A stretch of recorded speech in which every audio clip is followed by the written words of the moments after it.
Hello, ndam chiu namo. La tu zan, tu jing zong tu he kan ban thu than khawe. Lunglop nak tam pi kan ngai.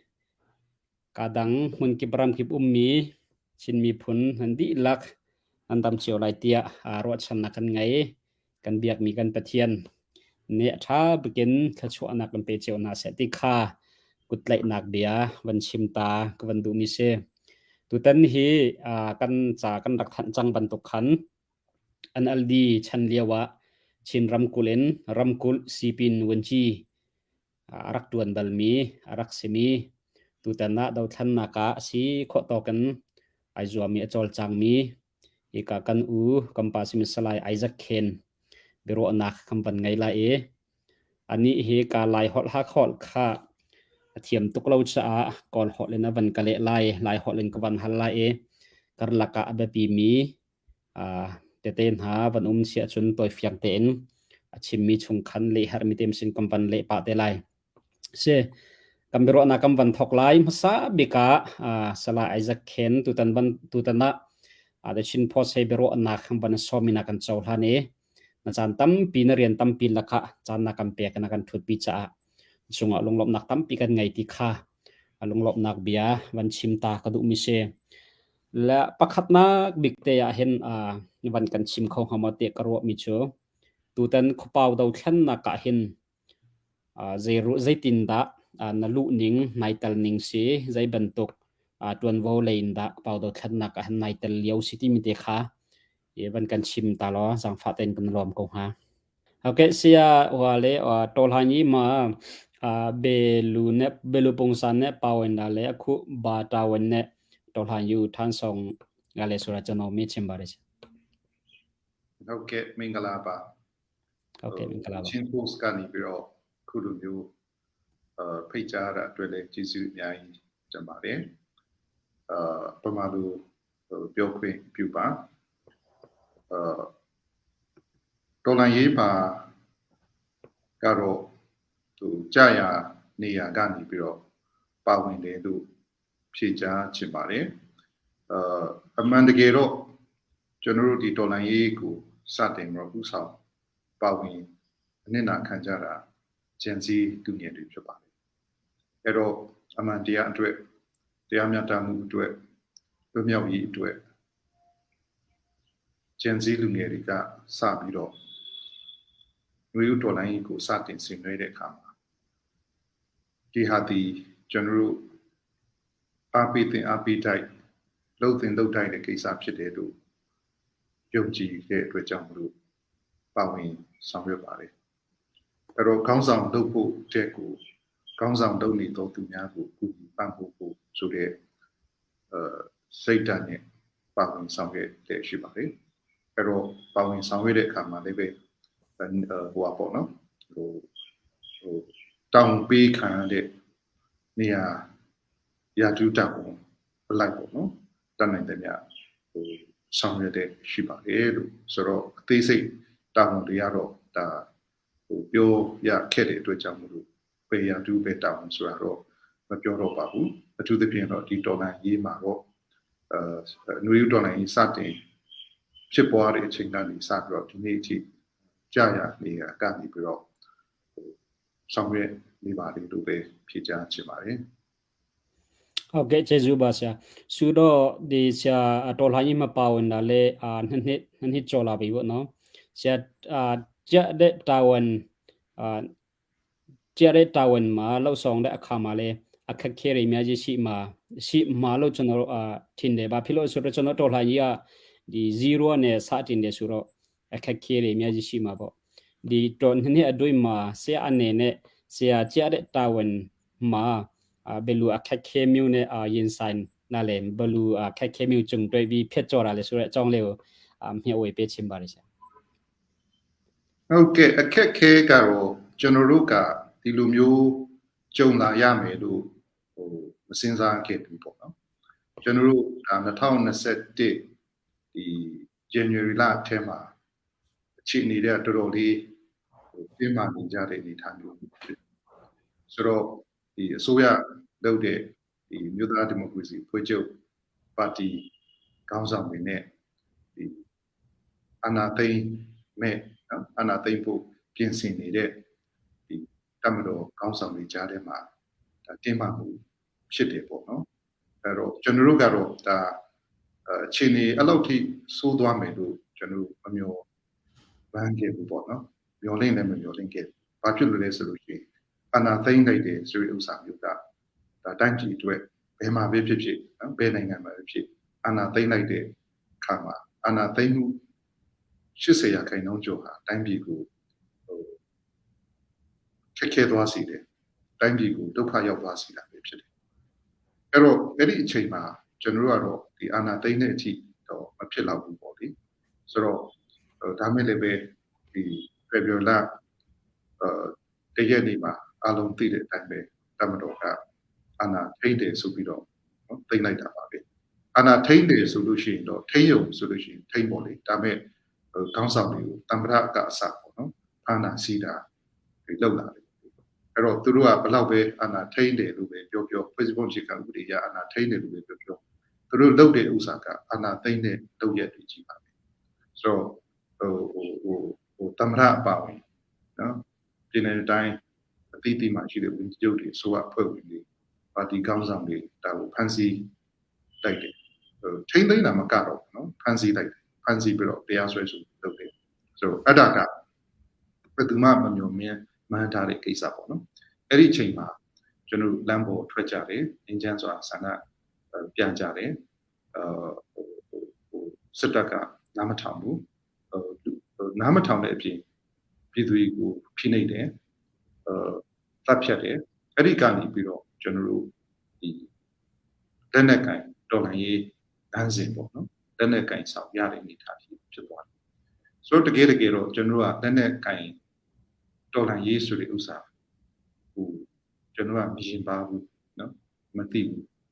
ပုံမှန်လည်းပြောမယ်ဆိုလို့ရှိရင်သို့တော်လည်းပဲဒါအခြေအနေအရာလက်နက်ကင်ပြီးတော့ခုခံတော်လှန်ခြင်းမဟုတ်ဘူးဆိုလို့ရှိရင်တော့ဘယ်လိုနည်းနဲ့မှကိုတုံ့ချုပ်ရေးမိမိတို့ရဲ့တုံ့ချုပ်ရေးကအစားမိမိတို့လွတ်မြောက်ရေးအ ਨੇ ဆုံးတော့တုံ့ချုပ်ရေးပေါ့တုံ့ချုပ်ရေးအဲ့ဒီကနေလွတ်မြောက်ရေးအထိမဖြစ်နိုင်တော့ဘူးလို့တတိုင်းနိုင်ငံလုံးကမြင်လာကြတယ်သူသဖြင့်ကျွန်တော်တို့ချင်းပြည်မှာဆိုလို့ရှိရင်လူငယ်တွေကအဲ့လိုမြင်လာတဲ့အချိန်မှာတပ်ဦးတော်များများဟာတက်နဲ့ကန်ပြီးတော့ခုခံတော်လှန်ရတဲ့အနေအထားမျိုးဖြစ်တယ်အဲ့ဒါမျိုးဟာကျွန်တော်တို့အတွက်ကြီးမားဆုံးစိန်ခေါ်မှုတွေပဲနော်စိန်ခေါ်မှုတွေပဲအဲ့တော့နိုင်ငံရေးအရာတက်နဲ့ကန်တိုက်ပွဲဝင်ရတဲ့ကိစ္စဟာကျွန်တော်တို့လွယ်ကူတဲ့ဆုံးဖြတ်ချက်မဟုတ်ဘူးနည်းတဲ့နော်စိန်ခေါ်မှုကြီးမဟုတ်ဘူးဘာဖြစ်လို့လဲဆိုရင်လက်နက်ကန်ခုခံရတဲ့အခါမှာကျွန်တော်တို့ဒီထိခိုက်မှုတွေအများကြီးရှိတယ်ဒီသူအသက်ပေးပြီးတော့လုပ်ရတာဖြစ်တယ်ဆိုတော့အဆောက်အဦတွေပြတ်တာဒဏ်တရားတွေပြတ်တာဆိုတဲ့ဥစ္စာကရုပ်ဝတ္ထုတွေပျက်စီးဆုံးရှုံးတာပဲဖြစ်တယ်အဲ့တော့ရုပ်ဝတ္ထုတွေပျက်စီးဆုံးရှုံးတာကတော့လူအသက်နဲ့ရှင်နိုင်ရင်ဘာမှမဟုတ်ဒါပေမဲ့လက်နက်ကိုင်တော်လန်ရေးတော့မယ်လို့ကျွန်တော်ဆုံးဖြတ်ရွေးချယ်ကြတဲ့အခါမှာကျွန်တော်တို့ရဲ့ဆုံးဖြတ်ချက်ချတဲ့အချိန်ကျွန်တော်ကနော်ပြင်းထန်စွာနော်ခက်ခဲမှုမျိုးစုံကြုံရတာဖြစ်တယ်ဒါတကယ်ကျွန်တော်လုပ်တင်တာမလုပ်တင်တာဒါအကြီးမားဆုံးစိန်ခေါ်မှုပဲဒီလက်နက်ကင်တော်လန်ရေးဆင်နွှဲကြတယ်ครับသို့တော်လည်းပဲဒီကျန်းဖက်စစ်ကောင်စီအနေနဲ့ကျန်းမဖက်တဲ့ပြည်သူလူထုရဲ့လမ်းပေါ်ထွက်ပြီးတော့ရင်းချမ်းစွာဆန္ဒထုတ်ပေါ်တဲ့ဟာကိုကျန်းခံဘူးသိမှမပြုဘူးဖိနှိပ်တစ်ဖက်မှာလည်းဖိနှိပ်တယ်ဖန်ဆီးတယ်တပ်ဖြတ်တယ်မျိုးစုံလောက်လာတဲ့အခါမှာလူငယ်တွေဟာပြည်သူတွေဟာလက်နက်ကင်ပြီးတော့ခုခံကြရတဲ့အခါမှာဒါကျွန်တော်ရွေးကြအဲ့တော့ရွေးတဲ့အခါမှာလည်းပဲတတ်နိုင်ဆုံးထိခိုက်မှုအနည်းဆုံးဖြစ်ဖို့เนาะကျွန်တော်တို့ရဲဘော်တွေကျွန်တော်ရဲ့တော်လှန်ရေးရဲဘော်တွေ freedom fighters တွေပေါ့เนาะကျွန်တော်တို့မြောက်ပြီးအတွက်တိုက်ပွဲဝင်သူတွေဟာ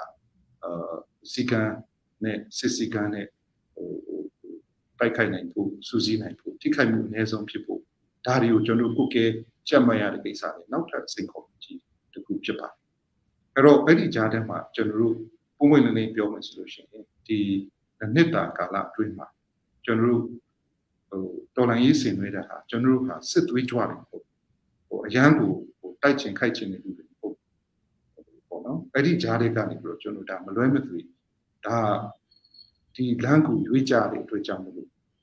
နော်ကျွန်တော်တော်လိုင်းရေးဖွဲ့စည်းတွေတော်လိုင်းရေးရဲဘော်တွေဒါသူတို့ရဲ့လုံခြုံရေးသူတို့ရဲ့ကြီးခိုင်မှုဒါတွေကြုံလာတဲ့အခါမှာအမှန်တမ်းကျွန်တော်စိတ်ခေါ်မှုရှိပါတယ်စိတ်ခေါ်မှုရှိပါတယ်အဲ့တော့ကျွန်တော်တယောက်ချင်းစီရဲ့ပြသရတာဟာဒါတွေနဲ့နိုင်ရှင်နိုင်တယ်ဆိုဘာမှမဟုတ်တော့နော်ဘာမှမဟုတ်တော့အဲ့ဒါကြောင့်မို့ကျွန်တော်တို့ဒီခက်ခဲတဲ့အရာပုံမှန်လေးပြောမှဆိုရင်ဒီလက်နက်ကင်တော်လိုင်းကြီးကိုဆင်နွှဲကြမယ်လို့ကျွန်တော်ဆုံးဖြတ်ကြရတဲ့ကိစ္စကတော်တော်လေးခက်ခဲတဲ့ကိစ္စတစ်ခုဖြစ်ခဲ့တယ်ပြီးတော့လက်နက်ကင်တော်လိုင်းကြီးကိုကျွန်တော်ဆင်နွှဲတဲ့အခါမှာလည်းဆင်နွှဲလိုက်တဲ့အခါမှာလည်းကျွန်တော်တကယ်စစ်စီကံတကြပေါ့နော်ကိုကဲမှုကောင်းကောင်းပေါ့ဆောင်ရွက်နိုင်ဖို့ဒါအတွက်ကြီးကြပ်ကိုကဲရတဲ့ကိစ္စတွေကတော်တော်လေးစိန်ခေါ်မှုရှိပါတယ်နောက်ဆုံးလက်ရှိပေါ့နော်လက်ရှိ insight ရတော့ကျွန်တော်အားလုံးစွတ်စစ်စီနဲ့ပေါ့နော်စွတ်စစ်စီနဲ့နိုင်ငံရေးစီရေးအုပ်ချုပ်ရေးရပန်းချက်တစ်ခုတည်းနဲ့နော်ခုခံတော်လန်စစ်ပေါ့နော်ဒီတော်လန်တဲ့လုပ်ငန်းကိုလုပ်နိုင်ဖို့ဆိုတဲ့ကိစ္စတွေတော်တော်လေးစိန်ခေါ်မှုကြီးတဲ့ကိစ္စဖြစ်ပါလေလို့ဒါတော့ကျွန်တော်ဒီနှစ်တာအတွင်းမှာကြုံရတဲ့အခက်အခဲတွေပေါ့ Okay ကျေးဇူးပါဆရာဆိုတော့ဆရာကဒီ ICNCC ပေါ့နော် and interim Chin National Consultative Council မှာလဲဒီဥဆောင်သူတယောက်အနေနဲ့ပါဝင်တယ်လို့ကျွန်တော်သိရပါတယ်ဆိုတော့ဒီ ICNCC ကဒီတော်လှန်ရေးမှာဘယ်လိုနဲ့တော်လှန်ရေးမှာပါဝင်တာလဲဘယ်အတိုင်းတာထိICNCC ကတော်လှန်ရေးမှာပါဝင်ပြီးအလောက်တာလဲဖောက်ရှားတာလဲဆိုတော့အကြောင်းလေးကိုမေးချင်ပါတယ်ဆရာဟုတ်ကဲ့ ICNCC ကတော့2021ခုနှစ်ဧပြီလ23ရက်နေ့မှာစတင်ဖွဲ့စည်းတည်ထောင်တယ်ပေါ့နော်ဖွဲ့စည်းထူထောင်ရတဲ့ရည်ရွယ်ချက်ကတော့ဒီຫນွေဥတော်လည်းစတင်ဆင်နွှဲလာတဲ့အခါမှာကျွန်တော်တို့ချင်းပြည်ပေါ့နော်ချင်းမျိုးသားတွေအားလုံးစုစည်းတဲ့ platform တစ်ခုနိုင်ငံရေးစုရပ်တစ်ခုကျွန်တော်တို့လိုအပ်တယ်။ဘာလို့ကျွန်တော်ကမတူညီတဲ့နောက်ခံတည်နိုင်ငံရေးအဖွဲ့အစည်းတည်ကနေပြီးတော့ဒီရည်မှန်းချက်တစ်ခုအတွက်စုစည်းလာကြတာဖြစ်တော့ကျွန်တော်အားလုံးစုံတွေ့ပြီးတော့မှညှိနှိုင်းတိုင်ပင်ကြမယ်စုရပ်တစ်ခုပေါ့နော် platform တစ်ခုလိုတယ်ဆိုပြီးတော့ကျွန်တော်တို့စဉ်းစားသုံးသပ်ပြီးတော့စတင်ထူထောင်ခဲ့ကြတာဖြစ်ပါတယ်။အဲ့တော့တကယ်တော့ ICNCC ဟာဖွဲ့စည်းမဟုတ်ပါဘူး။တော်တော်များများကဖွဲ့စည်းလို့ထင်ကြတယ်။နောက်ပြီးတော့အထက်မှာပါတဲ့သူအချို့ကိုယ်တိုင်ကလည်း ICNCC ကိုဖွဲ့စည်းလို့ထင်ကြတဲ့ဟာမျိုးလည်းရှိတယ်။တကယ်တော့ ICNCC ဟာ organization မဟုတ်ဘူး။ ICNCC ဟာ platform ပဲ။ platform ဆိုတာစင်မြင့်တစ်ခုပေါ့နော်။ပြောမယ်ဆိုလို့ရှိရင်။ဆိုတော့အဲ့မှာကျွန်တော်တို့အဓိကအဲ့ဒီ2021မှာတော်လှန်ရေးပေါ့နော်ချင်းတော်လှန်ရေးအခင်းကျင်းထဲမှာအဓိကပါဝင်ဆောင်ရွက်ကြတဲ့ဖွဲ့စည်းလို့ပြောတာတဲ့အစုအဖွဲ့ပေါ့နော်သူ့ရဲ့စုစည်းမှု၄စုကျွန်တော်ရှိတယ်လို့ပြောလို့ရတယ်ဆိုတော့တစ်ကတော့ဒီချင်းမျိုးသားတပ်ဦးပေါ့နော်ဒါတိုင်းသားတော်လှန်ရေးဖွဲ့စည်းအနေနဲ့ရှိနေတဲ့ချင်းမျိုးသားတပ်ဦးပါတယ်နောက်ပြီးတော့2020ရွေးကောက်ပွဲမှာအနိုင်ရပြီးတော့စစ်ကောင်စီနဲ့ပူးပေါင်းခြင်းမရှိတဲ့လွတ်တော်ကိုယ်စားလှယ်တွေပေါ့နော်ဒါလွတ်တော်ကိုယ်စားလှယ်တွေပါတယ်နောက်ပြီးတော့2020ရွေးကောက်ပွဲမှာအနိုင်ရလွတ်တော်ကိုယ်စားလှယ်တွေရှိပြီးတော့စစ်ကောင်စီနဲ့ပူးပေါင်းခြင်းမရှိတဲ့နိုင်ငံရေးပါတီတွေပေါ့နော်အဲ့မှာဆိုလို့ရှိရင်ဒီအမျိုးသားဒီမိုကရေစီဖွဲ့ချုပ်ပါပါတယ်နောက်ပြီးတော့ချင်းမျိုးသားဒီမိုကရေစီဖွဲ့ချုပ်ကလွတ်မြောက်နေပြီဆိုတဲ့ခေါင်းစဉ်နဲ့သူတို့ပါဝင်ပါတယ်ပြီးတော့မှဟိုပါပေါ့နော်ဒီ ZCD ကတော့မပါကျွန်တော် ZCD ကိုကမ်းလှမ်းတယ်လာတော်တော်များများကြာအောင်ကျွန်တော်စောင့်ဆိုင်တယ်ပေါ့နော်ဒါပေမဲ့ ZCD ကမပါဆိုတော့2020ရွေးကောက်ပွဲမှာအနိုင်ရလွတ်တော်ကိုယ်စားရှိတဲ့ပါတီ၃ခုထဲမှာဒီ NLD ရဲ့နောက်တော့ CNLD ကတော့ LE ဆိုရဲခေါင်းစဉ်နဲ့ပါဝင်ခဲ့ပါပြီးတော့နံပါတ်၄အစုဖွဲ့ကတော့ဒီတပိတ်ဖွဲ့တွေပေါ့နော်အရက်ဖက်ဖွဲ့စည်းမျိုးသမီးလူမျိုးဖွဲ့စည်းတွေဖြစ်ပါ CDM support group တွေ CDM committee တွေကလည်းပါပါဆိုတော့ဒါကတော့အရက်ဖက်ဖွဲ့စည်းမျိုးသမီးလူမျိုးတပိတ်အားစုဆိုတဲ့ခေါင်းစဉ်နဲ့ဖြစ်ပါဆိုတော့ဒီလိုမျိုးအားစုဟို လေးစုနဲ့ ICNCC ကိုစတင်ဖွဲ့စည်းခဲ့တယ်ပေါ့လေဆိုတော့သူ့ရဲ့အဓိကရည်မှန်းချက်ကသူကချင်းပြည်အတွက်ဒီတော်လှန်ရေးကာလမှာပေါ့နော်တော်လှန်ရေးကာလမှာအုပ်ချုပ်ရေးဖွဲ့စည်းတရားစီရင်ဖွဲ့စည်းတွေဖွဲ့စည်းနိုင်ဖို့ပဲဆိုလို့ကျင်တာက ICNCC ဟာအုပ်ချုပ်ရေးအဖွဲ့လည်းမဟုတ်ဘူးဥပဒေပြုရေးအဖွဲ့လည်းမဟုတ်ဘူးအဲ့တော့သူဟာဒီနိုင်ငံရေးဥဆောင်မှုအခမ်းကဏ္ဍမှာပါဝင်ဆောင်ရွက်ဖို့အတွက်ဒီအင်အားစုအသီးသီးတွေစုစည်းတဲ့စုရပ်တစ်ခုဖြစ်တယ်ဆိုတော့အဲ့ဒီကနေပြီးတော့ဒီတော်လှန်ရေးကာလချင်းပြည်အုပ်ချုပ်ရေးကိုပေါ်ဆောင်ဖို့တော်လှန်ရေးကာလဥပဒေပြုရေးကိုပေါ်ဆောင်ဖို့ဖွဲ့စည်းတွေကိုသူကဖွဲ့စည်းပေးရမှာဖြစ်တယ်အဲ့လိုဖွဲ့စည်းပေးနိုင်ဖို့အတွက်လိုအပ်တဲ့ဒီစာရွက်စာတမ်းပေါ့လိုအပ်တဲ့စာရွက်စာတမ်းချတာလို့လည်းပြောတယ်ပေါ့နော်ချင်းချတာပေါ့ဆိုတော့အဲ့ဒါကိုရရှိအောင်ဆောင်ရွက်ရေးဆိုတဲ့ဥစ္စာကတော့ ICNCC ရဲ့အဓိကရည်မှန်းချက်ဖြစ်တယ်ဆိုတော့သို့တော်လည်းပဲဒီနှစ်တာကာလအတွင်းမှာ ICNCC အနေနဲ့ဒီမူလရည်မှန်းထားတဲ့ရည်ရွယ်ချက်တွေကိုပြည့်မြောက်အောင်ဆောင်ရွက်ဖို့အခက်အခဲတွေအများကြီးရင်ဆိုင်ကြုံတွေ့ခဲ့ရတယ်ပေါ့လေဒါကတော့ချင်းမှာမဟုတ်ပါဘူးကျွန်တော်ဒီအခြားသောပြည်နယ်တွေမှာလည်းဒီလိုမျိုးစိတ်ခေါ်မှုတွေကြုံရတာဖြစ်ပါတယ်ဆိုတော့တစ်ဖက်ကပြောမယ်ဆိုလို့ရှိရင်ချင်းပြည်ရဲ့နိုင်ငံဒီဒေါ်လာရဲ့အခင်းကြီးပြောမယ်ဆိုလို့ရှိရင်အဓိကစုဖွဲ့အနေနဲ့ဆိုလို့ရှိရင်ဒီ ICNCC ကတော့နိုင်ငံရေးဥဆောင်မှုကဏ္ဍကိုအဓိကဆောင်ရွက်တယ်လို့ကျွန်တော်ပြောလို့ရပါတယ်စီရေးပိုင်းကြရင်တော့ဒီ CGDC ပေါ့နော် CGDC ကတော့အဓိကဥဆောင်ပဲလို့ပြောလို့ရတယ်ပြီးတော့အုပ်ချုပ်ရေးကြရင်တော့ဒီမြို့နယ်ဒေသအသီးသီးမှာရှိတဲ့အုပ်ချုပ်ရေးဖွဲ့စည်းတွေကဆောင်ရွက်တယ်လို့ပြောလို့ရပါတယ်ဆိုတော့ဒီ ICNCC အနေနဲ့ကတော့သူသဖြင့်ဒီတော်လိုင်းကာလပေါ့နော်ချင်းပြည်ရဲ့နိုင်ငံဥဆောင်မှုကဏ္ဍကိုဆောင်ရွက်ကြတယ်ဆိုတဲ့အနေအထားနဲ့အများကလူသိရှိကြတာဖြစ်ပါတယ်ဟုတ်ကဲ့ကျေးဇူးပါကျွန်တော်ချင်းလူလည်းမဲဘယ်တော့ဆရာပြီးတော့ဆရာနားမလေးလာဒါလည်းရှိတယ်ဆိုတော့မနဲ့လေရောမေမှာပေါ့ဆိုတော့ ICNCC อ่ะเห็นอารัมทกเตนนั้นอิติมบันตุกนั้นชุนบังนั้นอิติมบันตุกขันชินมีผลรำเคละกำบันอิลงรัวโคนักหาดิงจับแพลตฟอร์มประคัดบันตุกันน้ำบันตัวมีน้ำบันทอกมีสิทธิกะขันมาอิลงรัวนักไหลชินมีผลรำเคละกับบันอิลงรัวนักไหลขาใจทุกอันดา ICNCC นี่ขันนั่งกัลปีขอdi mula yimhan thare di nangai ji silung mu alung pawin na yong bo di ICNCC sa din de suro di ne kala duin ma bela uthi di ICNCC ma pu pong pawin da silung da bela uthi ong mi mu ya tale sure hale sia me chim bare ဟုတ်ကဲ့တော်တော်ကောင်းတဲ့မိခွန်းပါပဲကျွန်တော် ICNCC က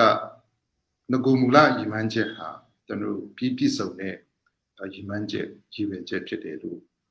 ကျွန်တော်အနေနဲ့ပြောချင်တယ်ပြီးတော့စုဖွဲ့မှုကလည်းအဲ့ချိန်မှာပါတင်ပါထိုက်တဲ့အင်အားစု80-90ရာခိုင်နှုန်းကပါတယ်လို့ကျွန်တော်ပြောလို့ရတယ်ဒါ2021ခင်းကြီးပေါ့နော်သို့တော်လည်းပဲနှစ်တာကြာလာတဲ့အခါမှာ ICNCC အနေနဲ့ဒီချင်းလူကိုယူမန်းချက်ဖြစ်တဲ့ချင်းပြည်အုပ်ချုပ်ရေးအဖွဲ့အစည်းချင်းပြည်ဥပဒေပြုရေးအဖွဲ့အစည်းကိုလုံနိုင်တဲ့မွေးထုတ်ပေးနိုင်တဲ့အနေအထားမဖြစ်ခဲ့ဘူးပေါ့နော်အဲ့လိုမဖြစ်တာလည်းအဲ့လိုဆောင်ရွက်ဖို့အတွက်အဓိကအရေးကြီးတဲ့သဘောတူညီချက်ပေါ့နော်အင်အားစုအသီးသီးတွေသဘောတူညီချက်charter လို့ပဲခေါ် constitution လို့ပဲခေါ်ဒီသဘောတူညီချက်စာရွက်စာတမ်းပေါ့နော်အဲ့ဒါကိုမလုပ်နိုင်ခဲ့ဘူးဆိုတော့မလုပ်နိုင်ခဲ့တာကလည်းပဲတစ်ဖက်ကပြောမယ်ဆိုလို့ရှိရင်တော့ကျွန်တော်တို့ကြားထဲမှာမတူညီတဲ့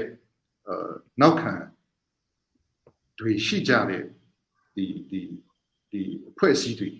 ကြားထဲမှာကျွန်တော်တို့နားလည်မှု တစ်ခုမရောက်နိုင်ခဲ့ဘူးလို့သုံးသပ်လို့ရတယ်ပေါ့နော်တကယ်တော့တပ်ပေါင်းစုဖွဲ့ကြတာပေါ့ platform လောက်ကြတာပေါ့အဲ့တော့အားလုံးတော့လာကြတယ်ဒါပေမဲ့ကျွန်တော်တို့ဘာပျောက်သွားတယ်လဲဆိုလို့ရှိရင်ချင်းပြည်အတွက်ချင်းတစ်မျိုးသားလုံးအတွက်တူညီတဲ့ရည်မှန်းချက်ကိုလောက်ကြမယ်ဆိုတော့တူညီတဲ့ဟိုပါပေါ့နော်စိတ်ပိုင်းဖြတ်မှုဒါကျွန်တော်တို့အားနေခဲ့တယ်လို့ပြောရမလားနော်ဒါပြောစရာဖြစ်လာတယ်ပေါ့လေဒါပြောစရာဖြစ်လာတယ်ဆိုတော့အဲ့ဒီမှာနောက်ထပ်တစ်ခုဘယ်သူတွေဘာလုပ်ကြမလဲပေါ့နော်တစ်ဖက်ကတော့သဘောတူညီချက်နဲ့ဟိုပါပေါ့သဘောတူညီချက်နဲ့တိကျရေးထားတဲ့စာရွက်စာတမ်းဒါလိုတယ်ပြီးတော့အဲ့ဒါကိုအကောင့်ထဲပေါ်မဲ့ဘယ်သူတွေကဘာတောင်းယူကြမလဲဆိုတဲ့အပိုင်းဒီအပိုင်းတွေမှာတစိတ်တဝမ်းတည်းအဖြစ်မထွက်ခဲ့ဘူးလို့ကျွန်တော်ပြောလို့ရတယ်ပေါ့နော်အဲ့တော့အောင်မြင်မှုလို့ပြောရင်တော့ဘာပဲပြောဒီနှစ်တာကာလမှာဒီချင်းတော်လိုင်းကြီးနဲ့ပတ်သက်ရင်အတိုင်းအတာတစ်ခုထိတော့ဥဆောင်နိုင်ခဲ့တဲ့ဟာကိုကျွန်တော်တွေ့ရတယ်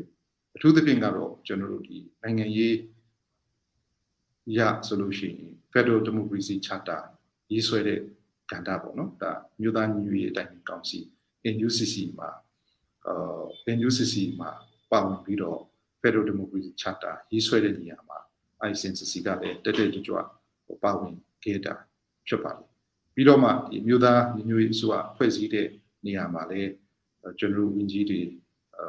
ချင်းကိုစားပေါ့နော် ICNCC ကိုစားစေလို့ပေးနိုင်တာရှိတယ်ပြီးတော့ဘာပဲဖြစ်ဒီနှစ်တာအတွင်းမှာတကယ်တော်လှန်ရေးအစချိန်ကာလတွေမှာနိုင်ငံရေးရဥဆောင်မှုပေးနိုင်ခဲ့တဲ့အနေအထားမျိုးရှိခဲ့တယ်ပေါ့နော်ထို့ထက်မကဒီပညာရေးကျန်းမာရေးအစရှိတဲ့ကဏ္ဍတွေမှာဒီပြည်သူ့ဝန်ဆောင်မှုကဏ္ဍတွေမှာလည်းပဲဒီမြို့သားညီညွတ်ရေးအစိုးရနဲ့ချိတ်ဆက်ပြီးတော့ဆောင်ရွက်နိုင်ခဲ့တဲ့အခါလည်းရှိတယ်ဒါတွေကတော့အောင်မြင်မှုလို့ကျွန်တော်အနေနဲ့ဒါပြောလို့ရတယ်တိုးတော်လည်းပဲတစ်ဖက်မှာလည်းပဲကျွန်တော်စိန်ခေါ်မှုလို့ပြောရမှာလားကြီးမားဆုံးအခက်ခဲလို့ပြောရမှာလားဒါတော့စောပိုင်းကျွန်တော်ပြောခဲ့တဲ့ဒီငကူမူလဒီမှန်းချက်ဖြစ်တဲ့ချင်းပြည်အုပ်ချုပ်ရေးဖွဲ့စည်းချင်းပြည်နယ်ဥပဒေပြုရေးဖွဲ့စည်းဒီရန်တရားတွေလုံနိုင်တဲ့နော်သဘောတူညီချက်တစုံတရာကိုချင်းတော်လိုင်းအားစုတွေကြားထဲမှာရရှိအောင်လုပ်ဖို့ခက်ခဲနေတဲ့ကြံ့ကြာသွားခဲ့ရတဲ့ကိစ္စဒါကတော့စိတ်ခေါ်မှုလို့ပြောလို့ရပါတယ်ဟုတ်ကဲ့ဆရာဆိုတော့ဒီနေရာမှာကျွန်တော်စပီးမဲ့ချင်တာကဒီ ICNCC အခုလက်ရှိအခြေအနေကိုကြည့်ပြီးတော့ဒီ ICNCC ကကျွန်တော်ချင်းလိုမျိုးဒီမျိုးလုံးကိုနိုင်ငံရေးအရာကူစားပြုတ်တယ်လို့ပြောလို့ရမလားဒီချင်းနေလို့ဆရာရှင်းပြပေးချင်ပါတယ်တကယ်တော့တော်လိုင်းရေးတရက်မှာအားလုံးကူစားပြုတ်တယ်ဆိုတဲ့ဥစ္စာကတော့မရှိနိုင်ဘူး။ဒါဆိုရင်တော်လိုင်းကျွန်တော်ကကူစားပြုမှုကိုဘယ်လိုယူတယ်လဲဆိုတဲ့ဟာကမိခွန်းအမြဲတမ်းရှိတယ်ပေါ့နော်။ကျွန်တော်တို့စစ်မတိုက်ရတဲ့အချိန်ရိုးနိုင်ငံရေးကောင်းတဲ့အချိန်မှာတော့မှမဲထည့်ပြီးတော့တက်လာတဲ့ပုံကူတိုင်းဒီတောင်မှတနိုင်ငံလုံးကိုကူစားပြုတယ်ဆိုတာပြောလို့မရဘူး။ဘာလို့လဲဆိုလူများစုကိုကူစားပြုနိုင်တာပဲဖြစ်မယ်။ဒါဆိုရင်ဥပမာကျွန်တော်တို့အမေရိကန်နိုင်ငံမှာဖြစ်နော်လက်ရှိသမ္မတဘိုင်ဒန်ပေါ့သူကတော့နိုင်ထားတယ်ကောက်ပဲဒါပေမဲ့အဲ့ဒီအတွက်ကြောင့်လို့အမေရိကန်နိုင်ငံလုံးကဘိုင်ဒန်ကိုထောက်ခံတယ်လို့ပြောလို့မရဘူးဘိုင်ဒန်ကအမေရိကန်နိုင်ငံကိုကူစားအကုန်လုံးကိုကူစားပြုနိုင်တယ်လို့သူပြောလို့မရဘူးဘာလို့ဆိုရင်သူ့အားလုံးထောက်ခံခဲ့တာပေါ့သူကလည်းပုဂ္ဂတိကနဲ့နော်ဒါနိုင်ရတာအဲ့ဒီကြောင့်သူမထောက်ခံတဲ့လူသူ့ကိုဘိုင်ဒန်ကိုမထောက်ခံတဲ့လူတွေအများကြီးရှိအဲ့ဒီတိုင်းပေါ့နော်ဒါဒီမိုကရေစီစနစ်ဒါတောင်မှစစ်တိုက်ကြတဲ့အနေအထားမဟုတ်တကယ်ငြိမ်းချမ်းတဲ့နော်အေးချမ်းလူတိုင်းဟာမိမိတို့ရဲ့လွတ်လပ်စွာရွေးချယ်မှုနဲ့ရွေးချယ်ခွင့်ရကြတဲ့နိုင်ငံစနစ်အဲ့ဒါကြောင့်မလို့နိုင်ငံရေးစနစ်တစ်ခုမှာဘယ်နိုင်ငံမှာပဲဖြစ်အဖွဲ့အစည်းတစ်ခုဟာအားလုံးကိုကူစားပြုတယ်ဆိုတဲ့အနေအထားကတော်တော်မလွယ်တဲ့ကိစ္စဖြစ်တယ်တော်တော်လေးခက်ခဲတယ် အဲ့ဒီအချိန်မှာတော်လန်ရေးဆင်နွှဲနေရတဲ့အချိန်မှာဆိုပို့လို့တော့ခက်တယ်။ဘာလို့လူတိုင်းဟာလွတ်လပ်စွာထုတ်ဖော်ပြောဆိုနိုင်တဲ့အနေအထားရှိချင်မှရှိတယ်။အဲ့တော့အဲ့ဒီအချိန်မှာကျွန်တော်တို့ကဘယ်အဖွဲ့အစည်းကတော့အားလုံးကိုစားပြုပါလေဆိုတဲ့ဥစ္စာဟာအကျိုးစီးပွားအခြေပြုတာပေါ့နော်အကျိုးစီးပွားအခြေပြုတယ်ဆိုတာကိုယ့်ရဲ့ interest ပေါ့ဒါတော်လန်ရေးအရာငါတို့စုစည်းဖို့လိုတယ်ငါတို့အတူတူနေဖို့လိုတယ်ဆိုတဲ့ခံယူချက်ကြောင့်လာကြတာပဲဖြစ်တယ်အဲ့တော့အားလုံးက coming together ပဲအဲ့တော့representative body အနေနဲ့ကျွန်တော်ဒါကတော့ဖြစ်ဖို့တော်တော်ဖြစ်တယ်ဒါပေမဲ့ငါတို့ဘယ်မှာပဲရှိနော်9မျိုးနယ်စလုံးမှာရှိတဲ့အဖွဲ့အစည်းတွေကငါတို့အတူတူစုစည်းမှဖြစ်မယ်ဆိုတော့စုစည်းကြဆိုစုစည်းတဲ့အတွက်ကြောင့်မလို့ICNCC မှာတတ်နိုင်နေများစုကြမယ်ဆိုတော့လွတ်တော်ကိုယ်စားတွေပါအဲ့တော့ကိုစားပြုမှုပြောမယ်ဆိုလို့ရှိရင်ဒါ2020ရွေးကောက်ပွဲရလဒ်ကိုအခြေခံမယ်ဆိုလို့ရှိရင်တော့9မျိုးနယ်စလုံးကလွတ်တော်ကိုယ်စားတွေပါကြတယ်ဆိုတော့9မျိုးနယ်စလုံးကလွတ်တော်ကိုယ်စားပါတဲ့အတွက်ကြောင့်မလို့2020ရွေးကောက်ပွဲရလဒ်အရာဆိုလို့ရှိရင်တော့9မျိုးနယ်စလုံးရဲ့ကိုစားပြုမှုကICNCC မှာရှိတယ်ဒါကတော့လွတ်တော်ကိုယ်စားတွေဘက်ကပေါ့နော်လွတ်တော်ကိုယ်စား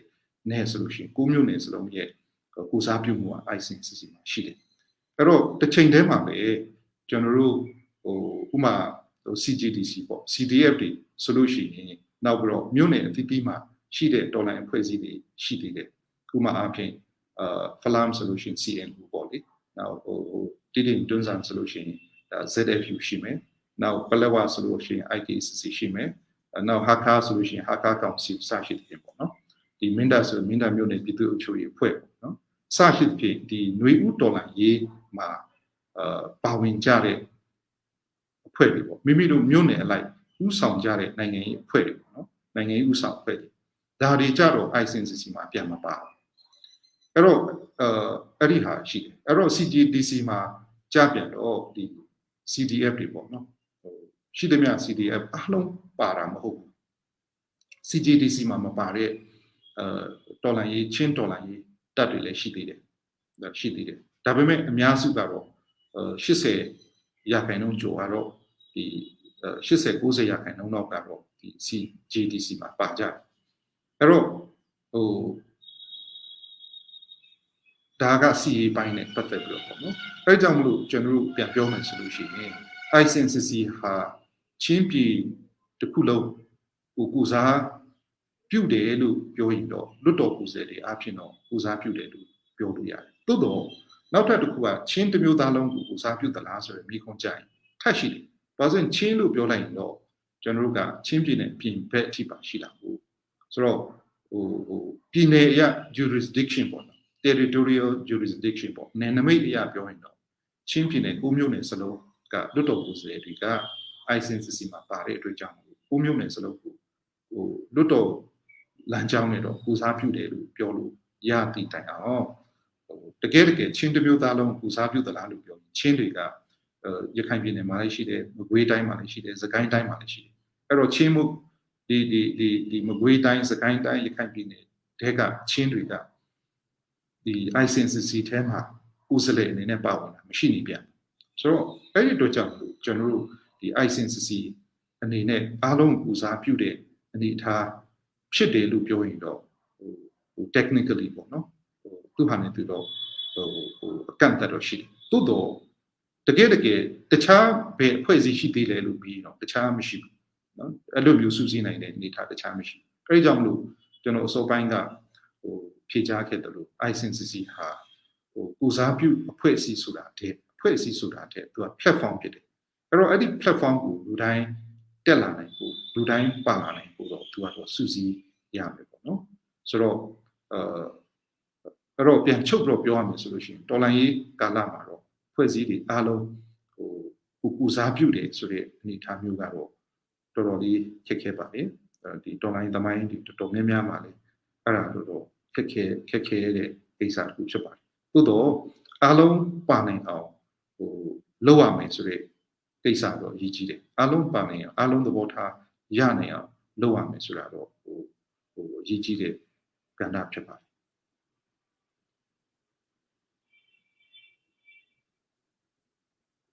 မြို့ဖြစ်နေဒီနေရာမှာကျွန်တော်ထပ်ပြီးမဲ့ချင်တာကဒီ township อะไรดีปีตุเอาเช่าอีอภัยดีชิราบ่เนาะดี township ปีตุเอาเช่าอีมีเนี่ยปีตุเอาเช่าอีรีเนี่ยเสียดาวเด ICNCC เนี่ยสัตว์ราตะโบตรงนี้เช็ดบารีสัตว์รานี่ชิลาเสียဟုတ်ကဲ့မြို့နယ်တွေနဲ့ကြာရင်ကျွန်တော်တို့မြို့နယ်မှာနှစ်ပိုင်းရှိတာပေါ့နော်တစ်ပိုင်းကတော့မြို့နယ်ရဲ့နိုင်ငံရေးဥဆောင်မှုအဖွဲ့အစည်းနဲ့မြို့နယ်ရဲ့အုပ်ချုပ်ရေးအဖွဲ့အစည်းတွေပေါ့နော်ပြောရမယ်ဆိုလို့ရှိရင်အစောပိုင်းကျွန်တော်ဖြေကြားတဲ့နေရာမှာပါတယ်လို့ကျွန်တော်တို့ဒီချင်းတော်လိုင်းရေးမှာလက်ရှိဒီတော်လိုင်းရေးလူဦးတော်လိုင်းကာလမှာကဏ္ဍ၃ခုတွေ့ရတယ်ပေါ့နော်နံပါတ်1ကတော့နိုင်ငံရေး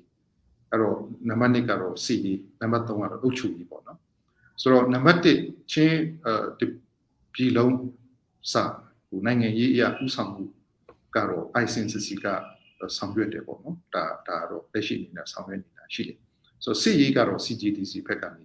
ဆောင်ရွက်တယ်ပြီးတော့အုပ်ချုပ်ရေးကြတော့မြို့နယ်တွေကမိမိတို့ကဏ္ဍအလိုက်လုပ်နေကြတဲ့ဟာဖြစ်တယ်မြို့နယ်အသီးသီးမှာပေါ့နော်မြို့နယ်အုပ်ချုပ်ရေးအဖွဲ့အစည်းတွေရှိကြဒါတော့ဒါပေမဲ့အဲ့ဒီအုပ်ချုပ်ရေးအဖွဲ့အစည်းကပြည်နယ်အဆင့်မတက်လာနိုင်ဘူးပြည်နယ်အဆင့်မတက်လာနိုင်ဘူး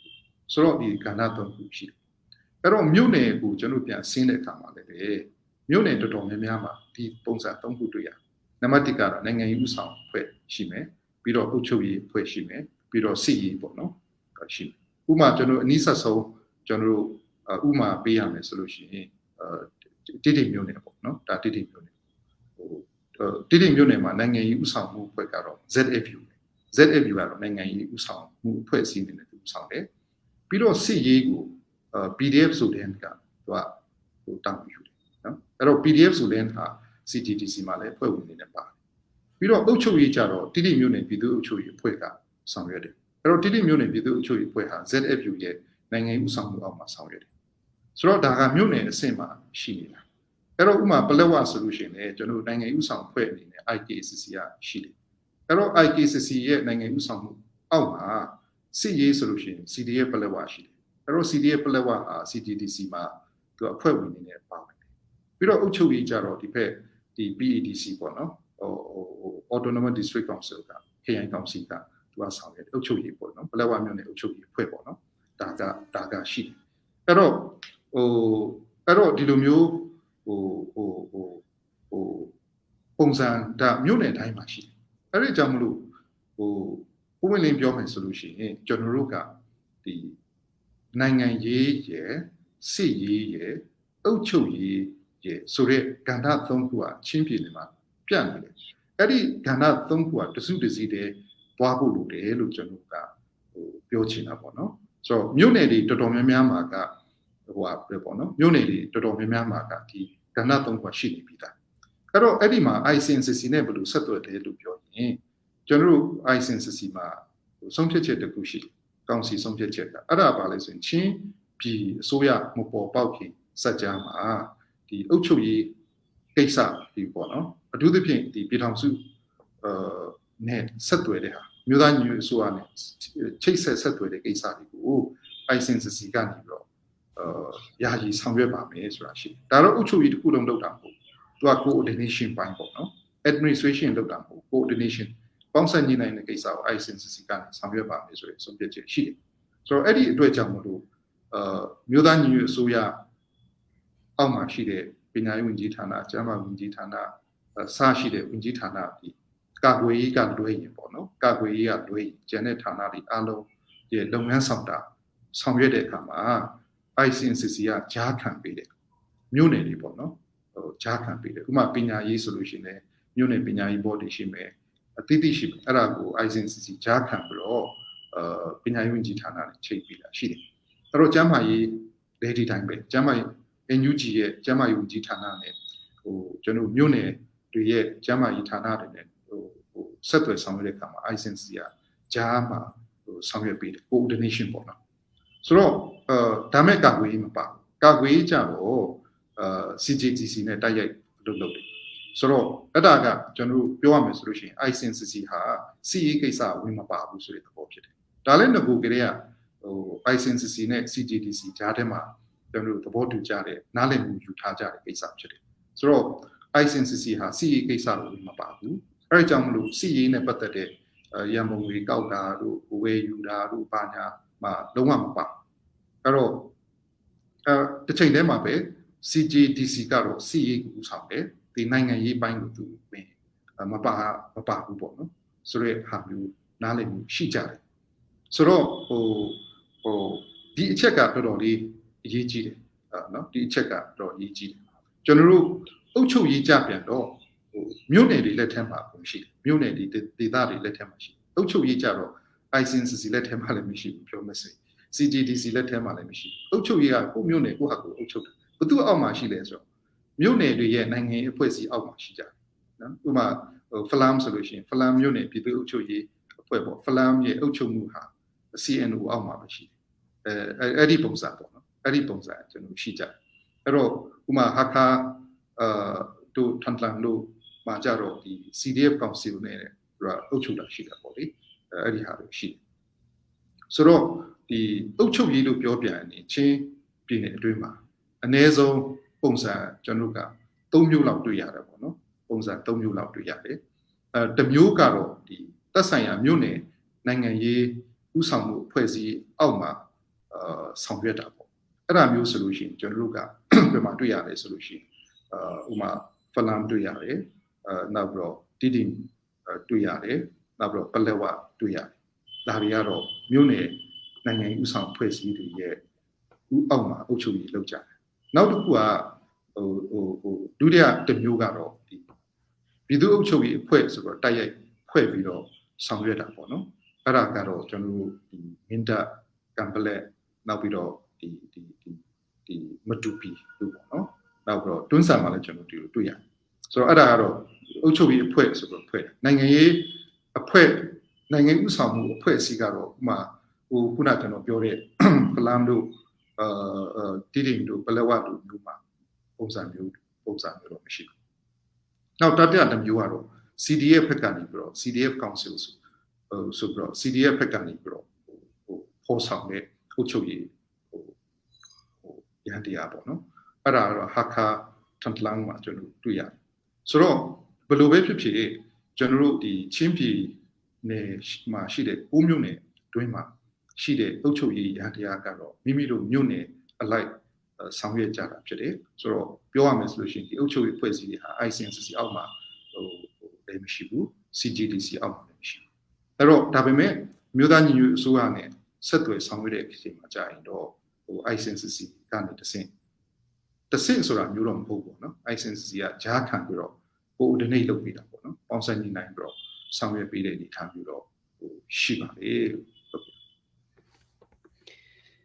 ဟုတ်ကဲ့ဆရာပြဆုံလေးဖြည့်ချပေးတဲ့ရန်ကျေးဇူးတင်တယ်ဆရာကဒီ ICNCC ကဒီ NUG နဲ့ဒီဆက်သွယ်တာဒီကြားခါပေးတာဒီရှိတယ်ဆိုတော့ NUG လူကြီးတွေနဲ့လည်းဆရာတို့တွေ့ဆုံတာပေါ့ဆွေးနွေးတာအများကြီးရှိမယ်လို့ကျွန်တော်ထင်တယ်ဆိုတော့ကျွန်တော်တို့ဒီချင်းလူမျိုးတွေ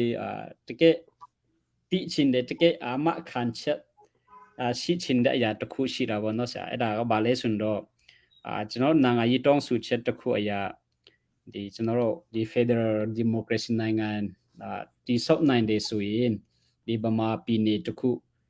ဗမာဒီတိုင်းဒေတာခုနခုကိုလည်းဗမာပြည်နယ်တစ်ခုအနေနဲ့ဖွဲ့စည်းဖို့ကျွန်တော်တို့တိုင်းသားတွေတောင်းဆိုတာရှိတာပေါ့နော်ဒီကိစ္စနဲ့ပတ်သက်ပြီးတော့ဒီဆရာနဲ့ဒီတွေ့ဆုံဆွေးနွေးတဲ့ NUG လူကြီးပိုင်းလူကြီးတွေဘယ်လိုတဘောရတယ်လေပေါ့ဆရာအနေနဲ့ရောဒီတိုင်းသားတောင်းဆိုချက်ကိုပြည့်စုံနိုင်မယ်လို့ဆရာထင်တယ်လားတကယ်တော့ခုချိန်ကတော့ကျွန်တော်တို့ဟိုပါပေါ့နော်လွတ်လပ်ရေးရပြီးတဲ့နောက်နှစ်ပေါင်း80ကျော်အတွင်းမှာကျွန်တော်ရဲ့အနာဂတ်ကိုကျွန်တော်ကိုယ်တိုင်ရွေးချယ်ဆုံးဖြတ်ရမယ်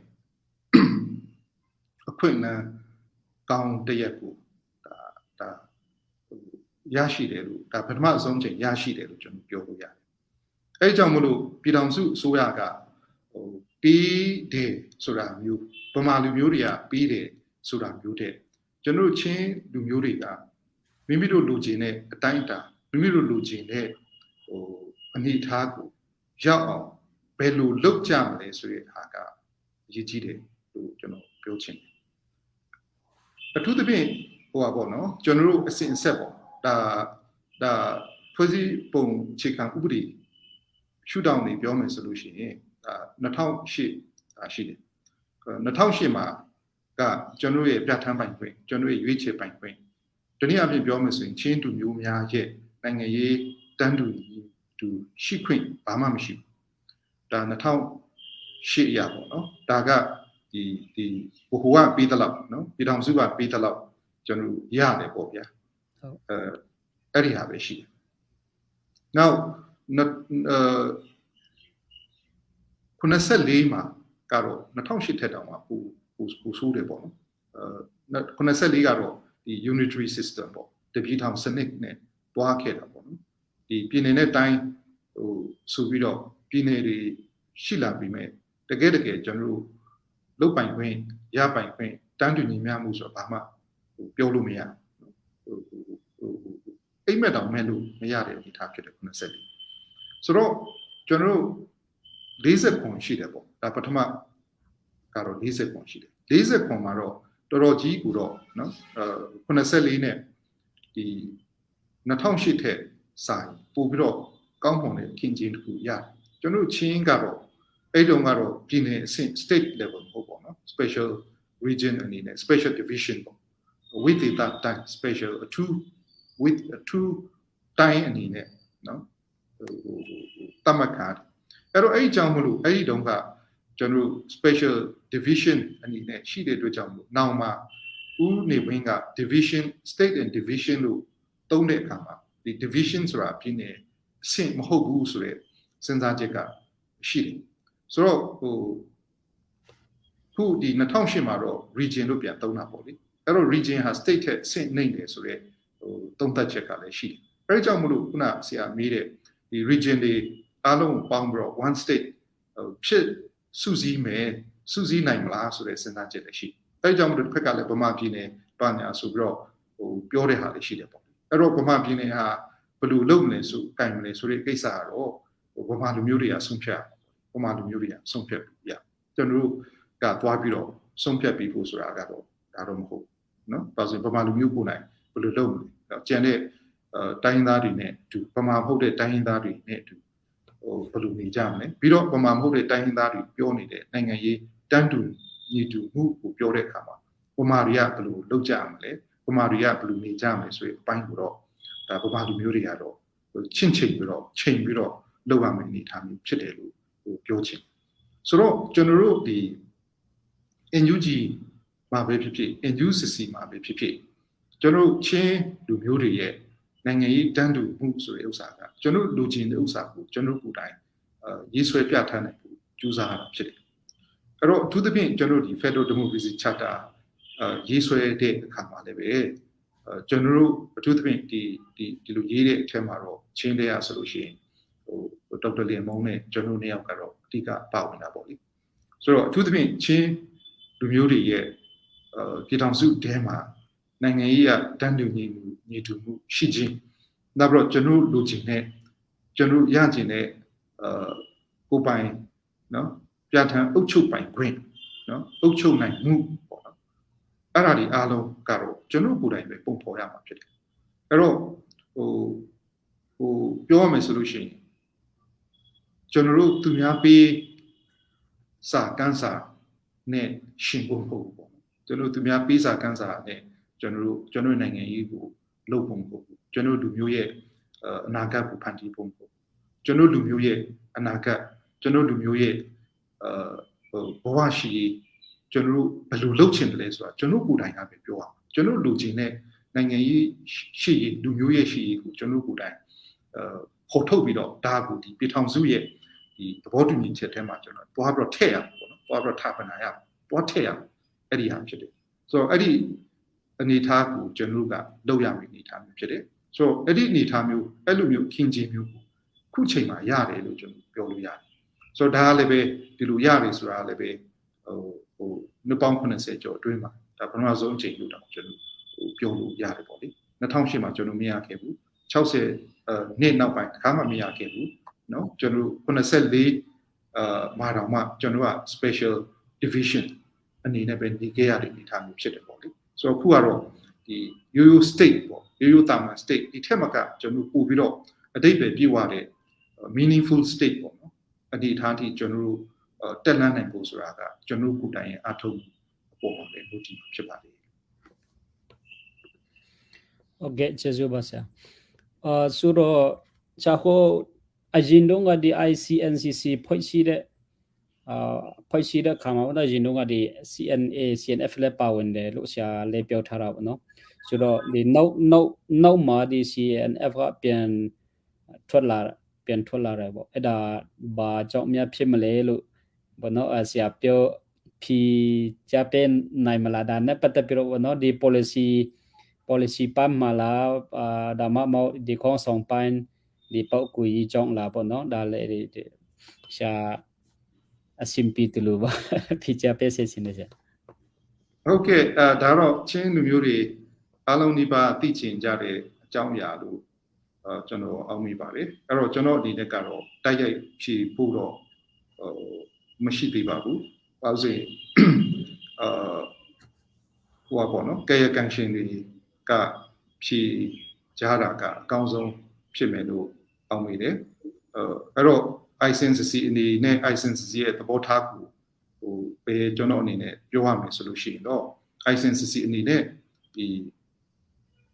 CNF ထွက်သွားတာမျိုးเนาะ CNF ပဲမကဘူးပေါ့နော်ဘယ်သူမှဆိုထွက်သွားတာမျိုးကိုမလိုလားပါဘူးအဲ့တော့ ICNCC ဟာဖွဲ့စည်းတစ်ခုမဟုတ်ဘူး platform တစ်ခုဖြစ်တဲ့အတွက်ကြောင့်မို့ဒီအဲ့ဒီပြင်နောက်ထပ်ဒီပြင် platform ကလည်းကျွန်တော်တို့မှာမရှိဘူးအဲ့ဒီအတွက်ကြောင့်မို့လို့ဒီ ICNCC ရဲ့ platform မှာပဲကျွန်တော်ဆက်ပြီးတော့ရှိနေစေချင်တဲ့သဘောကတော့ ICNCC ရဲ့သဘောထားဖြစ်ပါတယ်အဲ့ဒီအတွက်ကိုလည်းပဲ ICNCC ဘက်ကနေပြီးတော့လိုအပ်တဲ့နော်ညီနိုင်မှုတွေလိုအပ်တဲ့ဆွေးနွေးမှုတွေဆောင်ရွက်ခဲ့ပါတယ်ဆောင်ရွက်နေတာလည်းရှိပါတယ်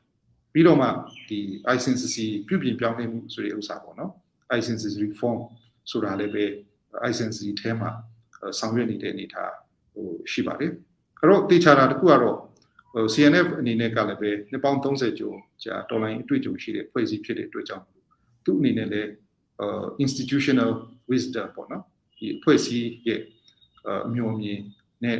သုံးသပ်မှုတွေကနေပြီးတော့သူတို့အကောင်းဆုံးဖြစ်တဲ့နည်းလမ်းနော်ဒါကိုသူတို့ရွေးချယ်ဆုံးဖြတ်ကြမယ်လို့ကျွန်တော်အနေနဲ့ယုံကြည်ပါတယ်အဲ့တော့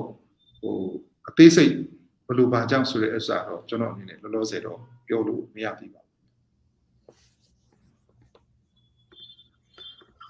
ဟုတ်ကဲ့ဆရာဆိုတော့ဒီအခုလေဒီ CNF က Chinland Council ဖွဲ့စည်းဖို့သူတို့လည်းကျူပန်နေရုံပေါ့နော်ဆရာဒီသူတို့ဒီ CNF ရဲ့ Chinland Council ဖွဲ့စည်းမဲ့ဒီအစီအစဉ်ကိုရောဆရာတို့ဒီ ICNCC နေနဲ့ဘယ်လိုသဘောထားတယ်လဲဘယ်လိုတုံ့ပြန်ချင်တယ်လဲဆရာဟုတ်ကဲ့ဒါတော့လူတွေတော်မေးကြတယ်ပေါ့နော်သိလဲသိချင်ကြတယ် ICNCC ကတော့ platform ဖြစ်တယ် platform ဖြစ်တဲ့အတွက်ကြောင့်မလို့ICNCC မှာwish တော့ရှိတာပေါ့နော်ကိုဖွဲ့စည်းတည်ထောင်ကြရတော့ချင်းပြည်တစ်ခုလုံးကိုစားပြုတဲ့အုပ်ချုပ်မှုဖွဲ့စည်းလွတ်တော်ဒီတဥပဒေပြုရေးဖွဲ့စည်းကိုဆောင်ရွက်မယ်ဆိုရဲငကိုရွေချက်ရှိတဲ့ခါကျတော့ ICNCC ရဲ့ဒီမှန်ချက်ကတော့အဲ့ဒါပဲဆိုတော့အားလုံးပါတဲ့အုပ်ချုပ်ရေးအဖွဲ့အစည်းတစ်ခုတော့လိုရပေါ့နော်ဒီတော်လိုင်းကာလမှာပို့လိုအပ်တယ်ဘာလို့ဆိုရင်ကျွန်တော်တို့ကတော်လိုင်းကာလမှာဒီနိုင်ငံရေးစစ်ရေးအုပ်ချုပ်ရေးသုံးခုစလုံးကတနေရာတည်းမှာပဲစွတ်စွတ်စီရှိဖို့ပို့တယ်မဟုတ်ဘူးဆိုလို့ရှိရင်ကျွန်တော်ကတော်တော်လေးခက်တယ်ဘာလို့ဆိုရင်စစ်တိုက်တယ်ဆိုတဲ့ဥစ္စာလေနိုင်ငံရေးမှန်ချက်ပေါ်မှာဒီပေါ်တိုက်ရတာပေါ့နော်ဆိုစစ်တိုက်ပြီးတော့နေမြေတစ်ခုထိန်းချုပ်ထားပြီဆိုလို့ရှိရင်အုပ်ချုပ်ရေးကလုပ်ကိုလုပ်ရတယ်ဆိုတော့ဒီအုပ်ချုပ်ရေးဆိုတာကလည်းဘယ်လောက်ထိတင်းမယ်ရှော့မယ်ဆိုတဲ့ကိစ္စတွေအားလုံးကလည်းနိုင်ငံရေးနဲ့ပဲဆက်ဆက်ဆိုတော့နိုင်ငံရေးဆိုတာကလည်းပဲစစ်ရေးမှာအားမကောင်းရင်နိုင်ငံရေးကလည်းဘာမှပြောလို့မရဘူးပေါ့ဆိုတော့နိုင်ငံရေးသူအကြီးသက်သက်သွားလို့ရတာပေါ့ ဆိုတော့အဲ့ဒီပုံစံပဲဖြစ်တယ်ဆိုတော့လူတုပါလာဖို့ဆိုတာလူတုကလည်းထောက်ခံဖို့ဆိုတဲ့ဥစ္စာကအုပ်ချုပ်ရေးကလုပ်လို့ပါအုပ်ချုပ်ရေးမလုပ်ဘဲနဲ့လူတုမပါလာလူတုနဲ့မထိတွေ့နိုင်ဘူးပေါ့နော်အဲ့ကြောင့်မလို့နိုင်ငံရေးစီရေးအုပ်ချုပ်ရေးဒီ၃ခုစလုံးကတနေရာတည်းမှာပဲစွစွစီရှိတာတော့အကောင်းဆုံးဖြစ်တယ်အဲ့တော့ခုကျွန်တော်တို့က၃နေရာကွဲနေတဲ့သဘောဖြစ်တယ်၃နေရာပြန့်နေတဲ့သဘောဖြစ်တယ်အဲ့တော့အဲ့ဒါဟာဒီ ICNCC တခုတည်းပဲလုပ်လို့မရဘူးပေါ့နော် ICNCC မှာတော့ wish အနေနဲ့စန္ဒအနေနဲ့လုပ်လို့ရတယ်ပေါ့ဒါ၃ခုတနေရာထဲမှာစုပြီးကောင်းနေဆိုရင်သဘောထားပေါ့နော်အဲ့တော့တစ်ဖက်မှာလည်းပဲအုပ်ချုပ်ရေးကစောပိုင်းကျွန်တော်ရှင်းပြခဲ့တယ်လို့ ICNCC လက်ထဲမှာလည်းမရှိဘူးအုပ်ချုပ်ရေးက CGDC လက်ထဲမှာလည်းမရှိဘူး CNF လက်ထဲမှာလည်းမရှိဘူးအုပ်ချုပ်ရေးအားလုံးဟာမိမိတို့မြို့နယ်အသီးသီးမှာနော်ဒီတိချစီရှိနေတာမြို့နယ်တွေထဲမှာမြို့နယ်လက်ထဲအုပ်ချုပ်ရေးချင်းပြည်နယ်အုပ်ချုပ်ရေးကမြို့နယ်တွေလက်ထဲမှာပဲရှိနော်မြို့နယ်လက်ထဲမှာရှိအဲဒီကြောင့်မလို့ကျွန်တော်ကတော့တခုပဲရှိတာက ICNCC ဘက်ကပဲလုပ်လို့ CNF ဘက်ကပဲလုပ်လို့ချင်းပြည်တစ်ခုလုံးပါနိုင်တဲ့အုပ်ချုပ်ရေးဟာမြို့နယ်တွေသဘောတူမှဖြစ်မှာနော်မြို့နယ်တွေပါလာမှဖြစ်မှာမြို့နယ်တွေက they need to come together they need to come ဆိုတော့မြို့နယ်တွေလာဖို့လိုတယ်မြို့နယ်တွေမလာဘဲနဲ့ICNCC ကလည်းမဖွဲ့နိုင်ဘူး CNF ကလည်းမဖွဲ့နိုင်ဘူးပေါ့နော်ဒါကတော့ချင်းပြည်တစ်ခုလုံးအနေနဲ့အဲ့ဒါကြောင့်ကျွန်တော်အနေနဲ့ပြောချင်တာက ICNCC ရဲ့အကြီးမားဆုံးစိန်ခေါ်မှုကဘာလဲဆိုတော့အဲ့ဒီကိစ္စဖြစ်တယ်မြို့နယ်တွေအားလုံးမလာဖို့အစဉ်သိမရှိကြတာပေါ့နော်လာနိုင်တဲ့လူတွေရှိတယ်မလာနိုင်သေးတဲ့လူတွေရှိတယ်အဲ့တော့ CNF ဘက်ကအခုပြောတဲ့ချင်းလန်းကောင်စီမှာလည်းပဲမြို့နယ်တွေအားလုံးလာနိုင်ဖို့ကြီးတယ်မြို့နယ်တွေအားလုံးမလာနိုင်ဒါလည်း ICNCC ကြုံခဲ့တဲ့အတိုင်းပဲကြုံရမှာနော်အဲ့ဒီဟာကိုကျွန်တော်အနေနဲ့တော့ထောက်ပြချင်တယ်နောက်တစ်ခုကအရေးကြီးတဲ့အချက်တစ်ခုကဘာလဲဆိုလို့ရှိရင်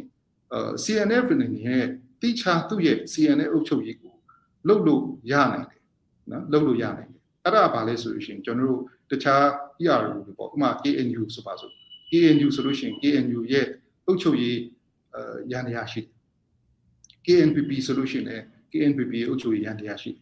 KIO ဆိုလို့ရှိရင်လည်း KIO ရဲ့အုပ်ချုပ်ရေးရန်တရားတစ်ခုရှိတယ်အဲ့ဒါလိုပုံစံပဲ CNF ကလည်း CNF အုပ်ချုပ်ရေးကိုသူလုပ်လို့ရတယ်ဒါမဲ့ CNF အုပ်ချုပ်ရေးဟာချင်းပြည်တစ်ခုလုံးကိုပူစားပြုဖို့အကျုံးဝင်ဖို့ဆိုတော့ကျုံးဝင်တယ်လို့ပူစားပြုတယ်လို့တော့ပြောလို့မရဘူးเนาะသူနဲ့တစ်စိတ်တစ်ပိုင်းသူနဲ့သူဩဇာခံနေနေပြီးတော့ပါလာနိုင်တယ်ပေါ့လေဆိုတော့ဒါကတော့လွတ်လွတ်ကျွတ်လုပ်လို့ရတယ်ဒါကတော့ကျွန်တော်တို့ဘယ်သူမှကန့်ကွက်စရာမရှိဘူးဒါဆိုရင်ဒါက CNF အနေနဲ့ကဒီတစ်ပေါင်း30ကျော်တော်လိုင်းရေးစီမံပေးမယ်သူရဲ့အုပ်ချုပ်မှုအဖွဲ့အစည်းဆိုတာသူမဖွဲ့ခဲ့ဘူးအဲ့တော့ဒီနေ့ကတော့သူဖွဲ့မယ်ဒါကသူ့ရဲ့လုပ်ပိုင်ခွင့်ဖြစ်တယ်ဒါပေမဲ့အဲ့လိုဖွဲ့တဲ့အတွက်ကြောင့်မို့သူကချင်းလန်းကောင်စီလို့နာမည်ပေးတည်တိုင်အောင်ဒါဟာချင်းပြည်နယ်တစ်ခုလုံးချင်းပြည်တစ်ခုလုံးပါတယ်လို့ပဲပြောလို့မရဘူးနော်ပြောလို့မရသူ့အနေနဲ့စုစည်းဖို့ပဲရအဲ့တော့အဓိကတော့အခုချင်းပြည်ရဲ့အဓိကဒီအုပ်ချုပ်ရေးကတော့မြို့နယ်တွေလက်ထဲမှာရှိတယ်မြို့နယ်တွေပဲလောက်ကြတယ်အဲ့တော့ ICNCC လက်ထဲမှာလည်းမရှိဘူး CGDC လက်ထဲမှာလည်းမရှိဘူး CNF လက်ထဲမှာလည်းမရှိဘူးအဲ့ကြောင့်မလို့ခုက CNF ဘက်ကချင်းလန်းကောင်စီဆိုတော့လုပ်မယ်ဆိုလို့ရှိရင်လည်းမြို့နယ်တွေအားလုံးပါဖို့လို့အဲ့ဒါမှဟုတ်ရင်တော့ ICNCC ကြုံခဲ့တဲ့ဒီကြုံတွေ့မှုပုံစံမျိုးပဲထပ်ကြုံမှမှာပဲဖြစ်တယ်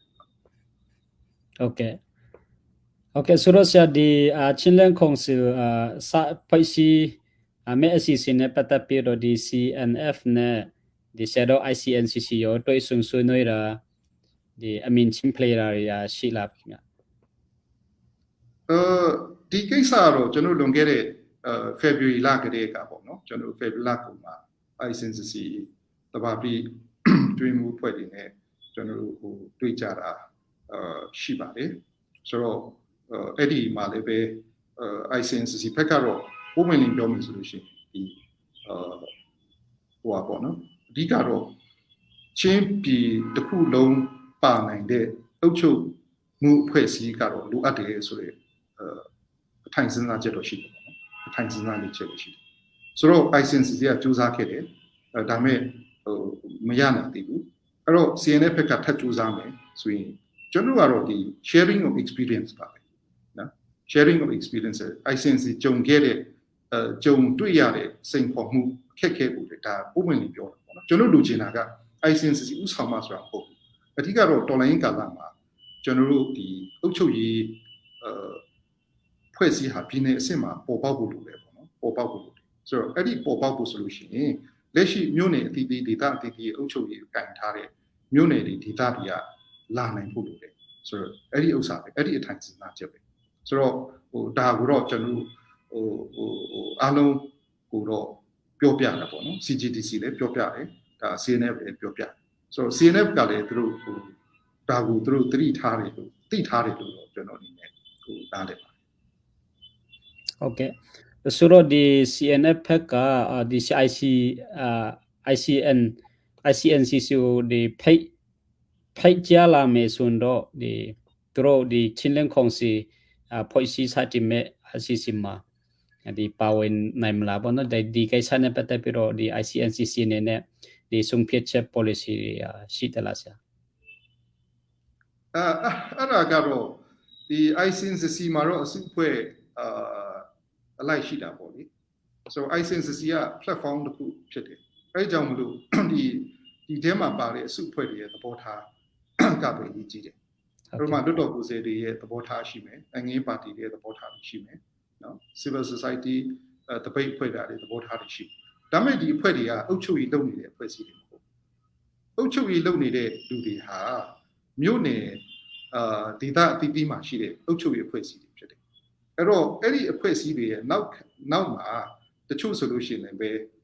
နိုင်ငံရေးဥဆောင်မှုအဖွဲ့အစည်းတွေရှိကြတယ်ဆိုတော့အဲ့ဒီချင်းပြည်နယ်ရဲ့လက်ရှိနိုင်ငံရေးအခင်းကျင်းပေါ့နော်ဒီနိုင်ငံရေးအခင်းကျင်းဒါကိုကျွန်တော်တို့မြင်ဖို့လိုတယ်အဲ့ဒါမြင်တယ်ဆိုလို့ရှိရင်သဘောကချင်း land council ပဲပေါ့ချင်း state council လို့ပဲပေါ့ချင်းပြည်အစိုးရပဲပေါ့ကြိုက်တာပဲပေါ့နော်ဂရနီမှာတော့ executive council ပေါ့နော် interim executive council လို့ပြောတယ်ဆိုတော့ဒီမှာလည်းဘယ်လိုပဲပေါ့အုပ်ချုပ်ရေးလုပ်မဲ့အဖွဲ့အစည်းတွေအားလုံးဟာလက်ရှိမြေပြင်မှာအုပ်ချုပ်ရေးလုပ်နေတဲ့မြို့နယ်တွေရဲ့သဘောတူညီမှုမြို့နယ်တွေကဟုတ်ပြီငါတို့ဒီအုပ်ချုပ်မှုအဖွဲ့အစည်းမှာပါလာမယ်ဆိုတော့ဆုံးဖြတ်ချက်ပဲလို့လားအဲ့ဒီအတွက်ကို ICNCC ကအမိန့်ပေးလို့မရသွားဖြောလို့မရပလက်ဝသွားပါဖလန်းသွားပါလို့ပြောလို့မရဘာလို့ဆိုရင်ဒီခုနပြောတဲ့ဖလန်းမြို့နယ်အုပ်ချုပ်ရေးကိုလုပ်နေတဲ့အဖွဲ့အစည်းဟာ ICNCC အောက်မှာမရှိဘူးနော်ရုပ်စအဆုံးပြောမယ်ဆိုရင်ပလက်ဝမြို့နယ်ရဲ့အုပ်ချုပ်မှုအဖွဲ့အစည်းအုပ်ချုပ်ရေးလုပ်နေတဲ့အဖွဲ့အစည်းဟာ ICNCC အောက်မှာမရှိဘူးအဲ့ဒီဟာပေါ့နော်အဲ့ဒီကြောင့်မလို့ ICNCC အနေနဲ့ကတော့ပြောဖို့ခက်တယ်ပေါ့နော်ဒါပေမဲ့ ICNCC ရဲ့ခုချိန်ထိကျွန်တော်နားလည်တဲ့သဘောထားကတော့ချင်းပြည်တစ်ခုလုံးပေါ့နော်ချင်းပြည်လို့ပြောရင်တော့ချင်းပြည်ပြင်တောင်ပါဒီချင်းပြည်နယ်ပေါ့နော်ကိုမျိုးနယ်ရဲ့အုပ်ချုပ်မှုအဖွဲ့အစည်းကိုတစ်ခုတည်းသောအုပ်ချုပ်မှုအဖွဲ့အစည်းအနေနဲ့ဖြစ်စေခြင်းနော်ဒါကတော့သူ့ရဲ့ယက်တီချက်ပဲဆိုတော့ဘယ်သူလုံးမှဘယ်ဝါလုံးမှဆိုတာတော့မဟုတ်ဘူးအဲကြောင့်မလို့ကိုမျိုးနယ်စလုံးပါလာမယ်ဆိုရင် ICNCC အနေနဲ့လည်းညင်းစရာမရှိဘူးလို့ကျွန်တော်တော့နားလည်တယ်။ဘာဖြစ်လို့လဲဆိုရင်မြို့နယ်တွေမှာလည်းမြို့နယ်တော်တော်များများမှာတွတ်တော်ကိုယ်စားတွေကလည်းမိမိတို့မြို့နယ်နိုင်ငံရေးဥဆောင်ဖွဲ့စည်းထဲမှာပါကြတာပေါ့နော်။အဲ့လိုမျိုးဖြစ်တဲ့အတွက်ကြောင့်မြို့နယ်တွေကခေါင်းကျိတ်ပြီးတော့ ICNCC ကလည်းညင်းစရာမရှိဘူးလို့ကျွန်တော်တော့အဲ့လိုမြင်ရပါတော့။ Okay ကျေးဇူးပါဆိုတော့ဆရာဒီ NUG နဲ့ဒီ NUCC ပေါ့နော် NUG NUCC ပြီးတော့ CRPH သူတို့ကဒီ2010ဖွဲ့စည်းပုံအခြေခံဥပဒေကိုသူတို့ဖျက်သိမ်းပြီးသားဖြစ်တယ်ဆိုတော့ဒီ NUG နဲ့NUCC နဲ့ CRPH ကအခုဒီဘယ်လိုအောက်ချုပ်ရေးပုံစံနဲ့ဘာကိုအခြေခံပြီးတော့အောက်ချုပ်ရေးပုံစံကိုသူတို့တွားရလဲပေါ့နော်ဒီ Federal Charter နဲ့လားဒါမှမဟုတ်တခုခုဘယ်လိုပုံစံနဲ့အောက်ချုပ်ရေးပုံစံသူတို့တွားရလဲပေါ့ပြီးတော့ဒီ ICNCC နဲ့အနေနဲ့ရောဒီ NUCC နဲ့ NUG နဲ့ CRPS နဲ့ဆက်သွယ်တဲ့အခါမှာပေါ့နော်ဘယ်ဥပဒေပြောမယ်ဆိုရင်ဘယ်ဥပဒေကိုအခြေခံပြီးတော့ဒီအတူတကွဒီဆက်သွယ်မှုရှိတာလဲပေါ့နော်ဆရာဟုတ်ကဲ့လောလောဆယ်နှစ်ပိုင်းပေါ့နော်ဟိုဆရာမေးတာတော့အုပ်ချုပ်ရေးနဲ့ဒီဆက်ဆံရေးပေါ့နော်အုပ်ချုပ်ရေးနဲ့ဆက်ဆံရေး relations အပိုင်းပေါ့ဆိုတော့အုပ်ချုပ်ရေး NUG မှာတော့ဒီ 2008ဖွဲ့စည်းပုံအခြေခံဥပဒေအစားဒီ Federal Democracy Charter ပေါ့လေအဲ့ဒါရှိဆိုတော့ဒီ NUG ဆိုတာလည်းပဲ Federal Democracy Charter အရဖွဲ့စည်းထားတဲ့အစိုးရဖြစ်တယ်ပေါ့နော်ဆိုတော့ကျွန်တော်ပြန်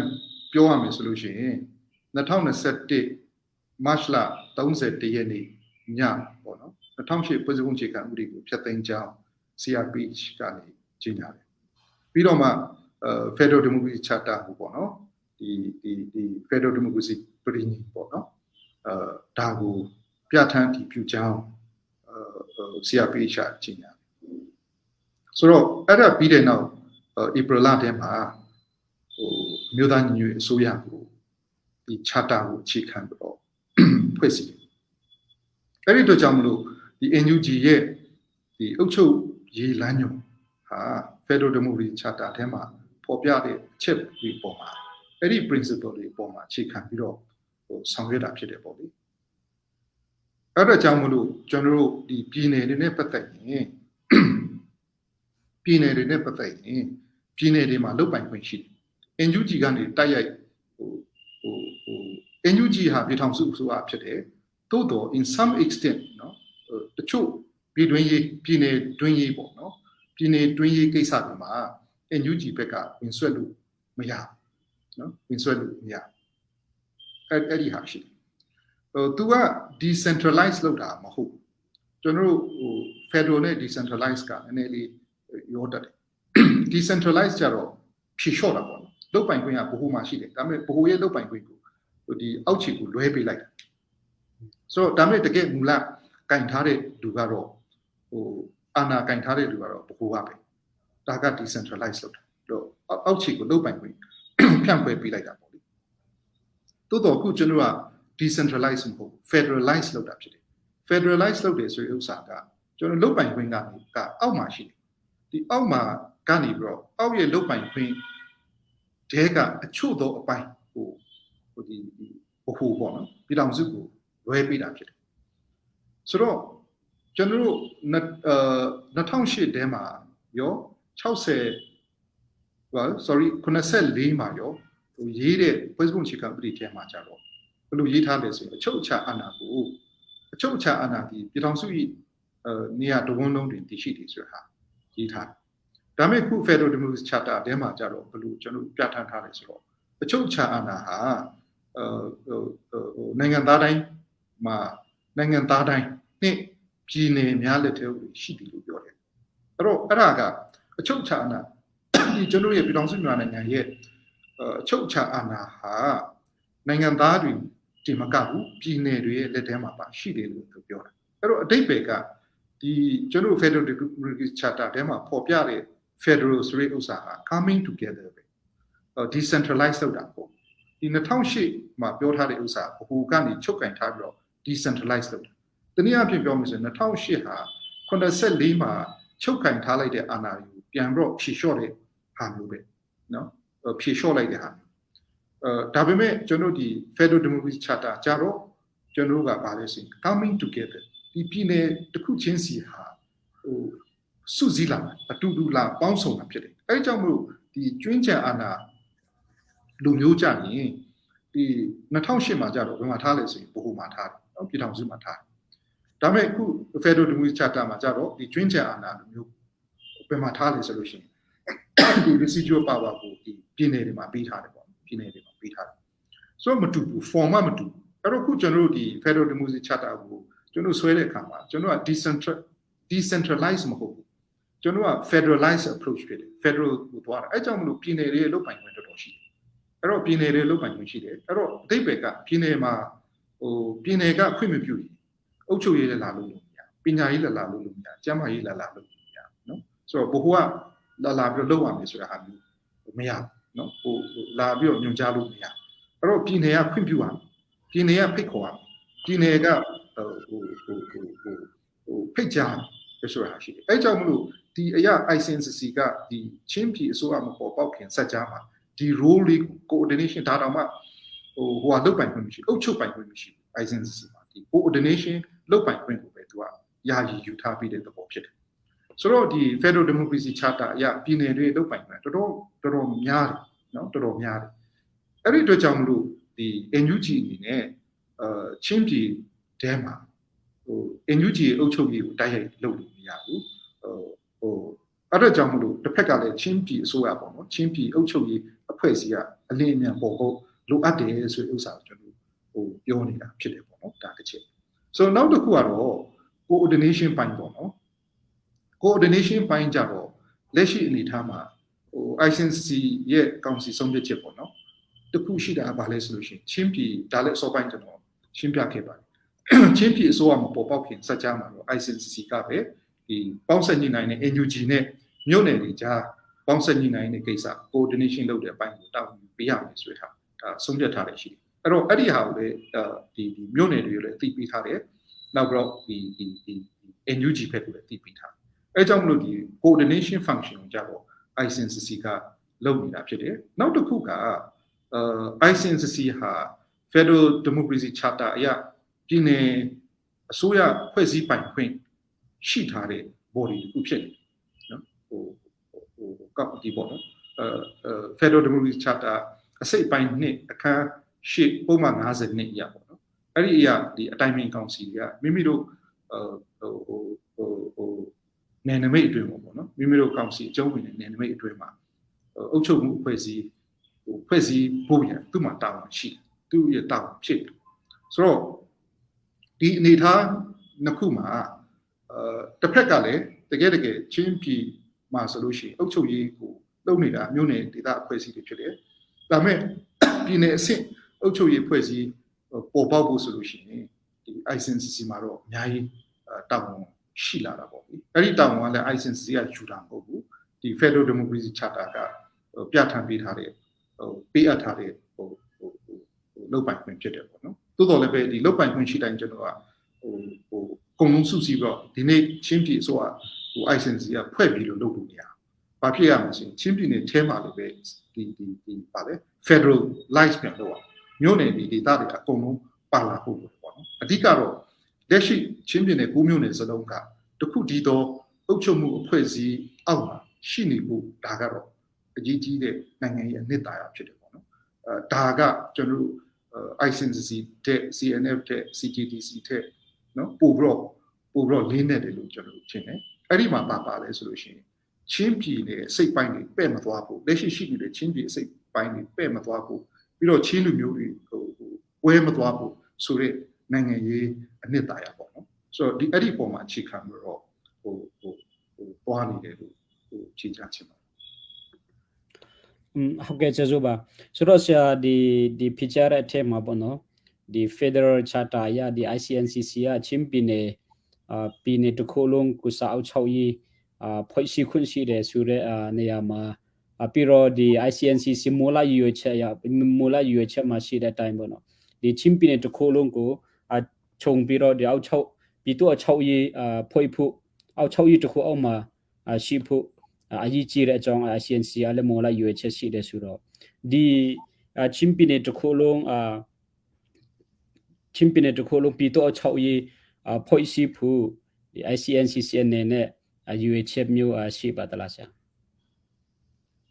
ကျွန်တော်သိသလောက်ပြောရင်တော့ကြိုးစားခဲ့တယ်ပေါ့နော် CNF ပါပေါ့နော်CNF ရှိကြတဲ့ကိုအကုန်လုံးဝိုင်းကြိုးစားတယ်ဒါပေမဲ့အရေးကြီးတာကကျွန်တော်ခုနပြောသလို coming together ဖြစ်ဖို့လိုတယ်ဒီကဖွဲ့လိုက်တဲ့ဥစ္စာကမြို့နယ်အသီးသီးဒေသအသီးသီးကဒါငါတို့ပါရတော့မယ်ငါတို့ပါမယ်ဆိုတဲ့သဘောထားနဲ့ coming together ပေါ့အတူတူလာဖို့လိုတယ်နော်အတူတူလာဖို့လိုတယ်ဆိုတော့ ICNCC ကဟိုပါပေါ့နော်ကဲငါတို့ဒီနေ့ချင်းလင်းကောင်စီဖြစ်ဖြစ်ချင်းပြည်အစိုးရဖြစ်ဖြစ်ချင်းပြည်အုပ်ချုပ်ရေးဖွဲ့စည်း executive ကောင်စီဖြစ်ဖွဲ့လိုက်ပြီးလို့ဒီလူကဘာလို့ဝင်ကြုတ်လုပ်လို့ဆိုအဲ့လိုလုပ်လိုက်လို့မရတော့တောင်းလုပ်လို့မရနော်မရဘူးအဲ့ဒါ ICNC ကလုပ်ပိုင်ခွင့်ရှိတာဒါပေမဲ့အဲ့လိုလုပ်လို့မရနော်ဘာဖြစ်ရမလဲဆိုလို့ရှိရင်ကျွန်တော်တို့သွားနေတာဟာ Federal ဖြစ်တယ်ပြည်ထောင်စုမှာလည်း Federal ဖြစ်တယ်ပြည်နယ်မှာလည်း Federal ပဲ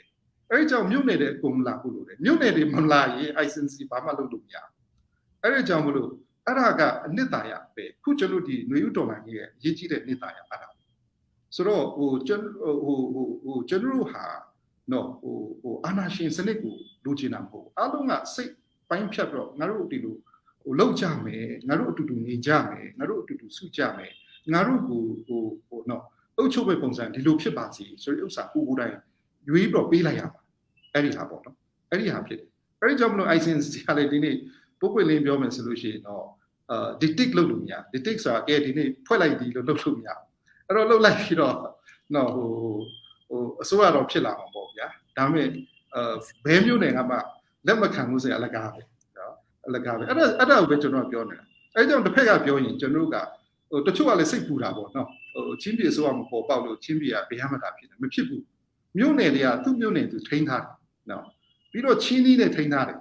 နော်မြို့နယ်တွေချင်းချင်းမှာပူပေါင်းဆောင်မှုတွေရှိတယ်နော်ဟာခါနဲ့ဖလမ်ဂျာမှာဟာခါနဲ့ထန်လန်ဂျာမှာနော်ပလဝနဲ့မင်းတပ်ဂျာမှာပလဝနဲ့မတူပီဂျာမှာပလဝနဲ့ဗာလေတီတင်ဂျာမှာသူဟာလည်းသူချင်းကြီးနဲ့နော်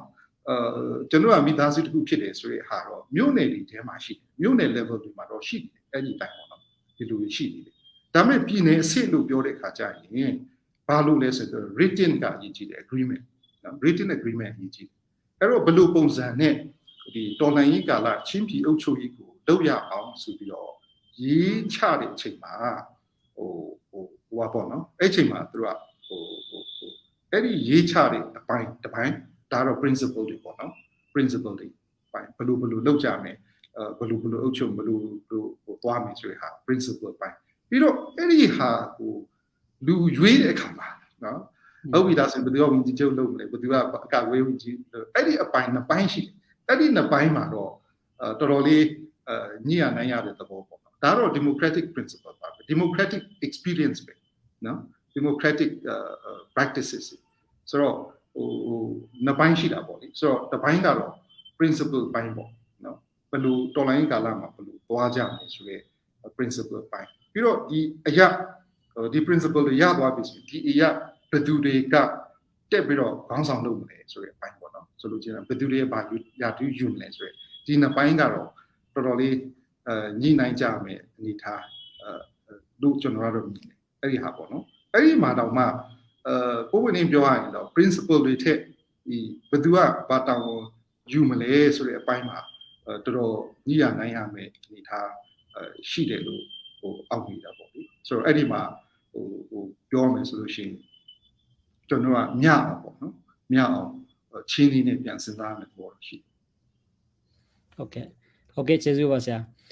ဆိုတော့ကျွန်တော်တခုဒီနေရာမှာထပ်မဲ့ချင်တာတခုရှိတာဘောနော်ဆရာဒီဂရနီပီတူအချောက်ကြီးသူတို့ဖိတ်ရှိတဲ့အကြောင်းကျွန်တော်သိရတဲ့အခါမှာပေါ့နော်နည်းနည်းတော့စိတ်လှုပ်ရှားတာပေါ့ကျွန်တော်ချင်းလူမျိုးတွေလည်းဘာဖြစ်လို့မဖိတ်ရှိနိုင်တာလဲဆိုရမြေခွန်လေးတွေကျွန်တော်စိတ်ထဲမှာပေါ်လာတာပေါ့နော်ဆရာဆိုတော့သူတို့ဒီအကြောင်းကိုလေ့လာတဲ့အခါမှာကျွန်တော်တီးရတယ်လို့တော့သူတို့ကတော်လှန်ရေးအဖွဲ့အစည်းနဲ့ဒီသူတို့လွတ်တော်ကုစလေတွေပြည်နိုင်ငံရေးတမတွေကြာမှာဒီကောင်းမွန်တဲ့ဆက်ဆံရေးရှိတယ်လို့ကျွန်တော်သိရတာပေါ့ဆိုတော့သူတို့ဒီပီတော့6ရဖွဲ့တဲ့ခါမှာလေဒီတော်လှန်ရေးအဖွဲ့အစည်းတွေခေါင်းဆောင်တွေလည်းပါတယ်ပြည်နိုင်ငံရေးတမတွေလည်းပါတယ်ဆိုတော့ဒီကျွန်တော်ချင်းလူမျိုးတွေမှာရောဒီနိုင်ငံရေးတမတွေလွတ်တော်ကုစလေဟောင်းတွေပေါ့နော်သူတို့နဲ့ဒီတော်လှန်ရေးခေါင်းဆောင်တော်လှန်ရေးဖွဲ့စည်းတွေကြာမှာကောင်းမွန်တဲ့ဆက်ဆံရေးမရှိဘူးလားရှိတယ်လားဒီအချောင်းလေးဆရာရဲ့တုံ့တက်ချက်လေးပေါ့နော်သိချင်ပါတယ်ဆရာဟုတ်ကဲ့ဒါတော့ကျွန်တော်တို့တော်တော်ထူးခြားတဲ့မိခွန်းပေါ့နော်ဆရာမေးပြီးတာလည်းကျေးဇူးအများကြီးတင်တယ်တကယ်နိုင်ငံရေးကတော့ human relations နဲ့ဆိုင်တာပဲ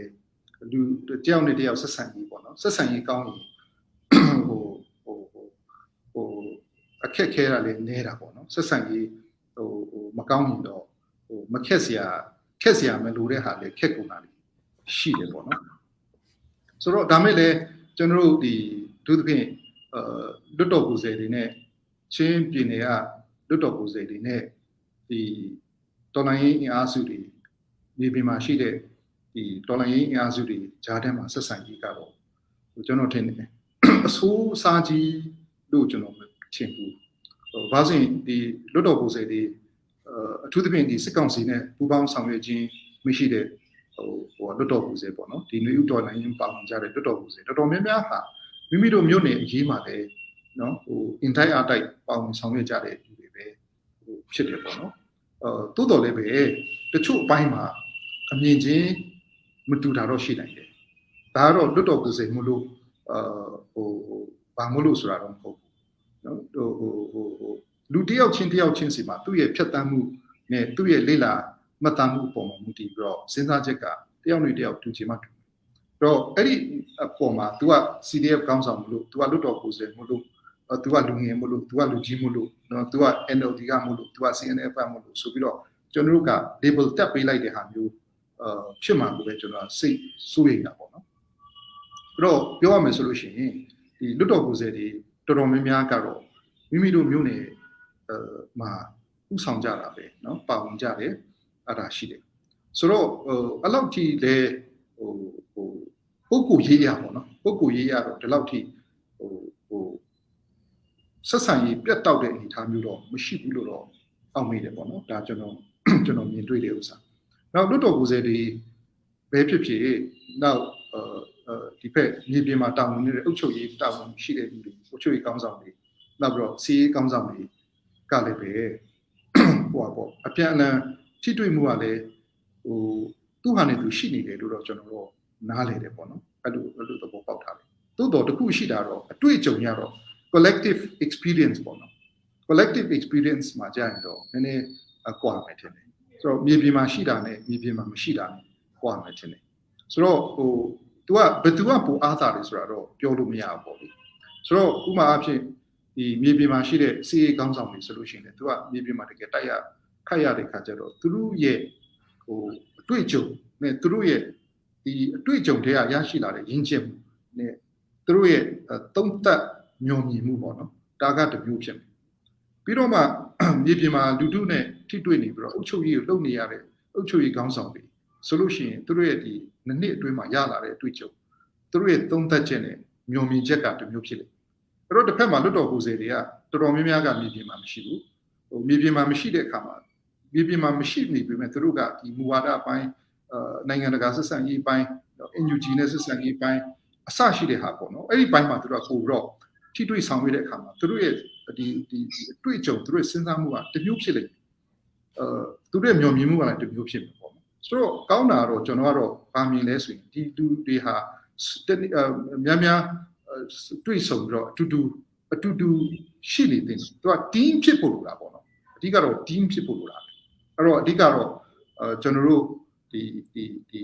အားစုတွေအထူးသဖြင့်ဒီအားစု၃ခုကြားထဲမှာဒီနိုင်ငံရေးအဥဆောင်မှုလောက်ကြတဲ့လူတွေစေရ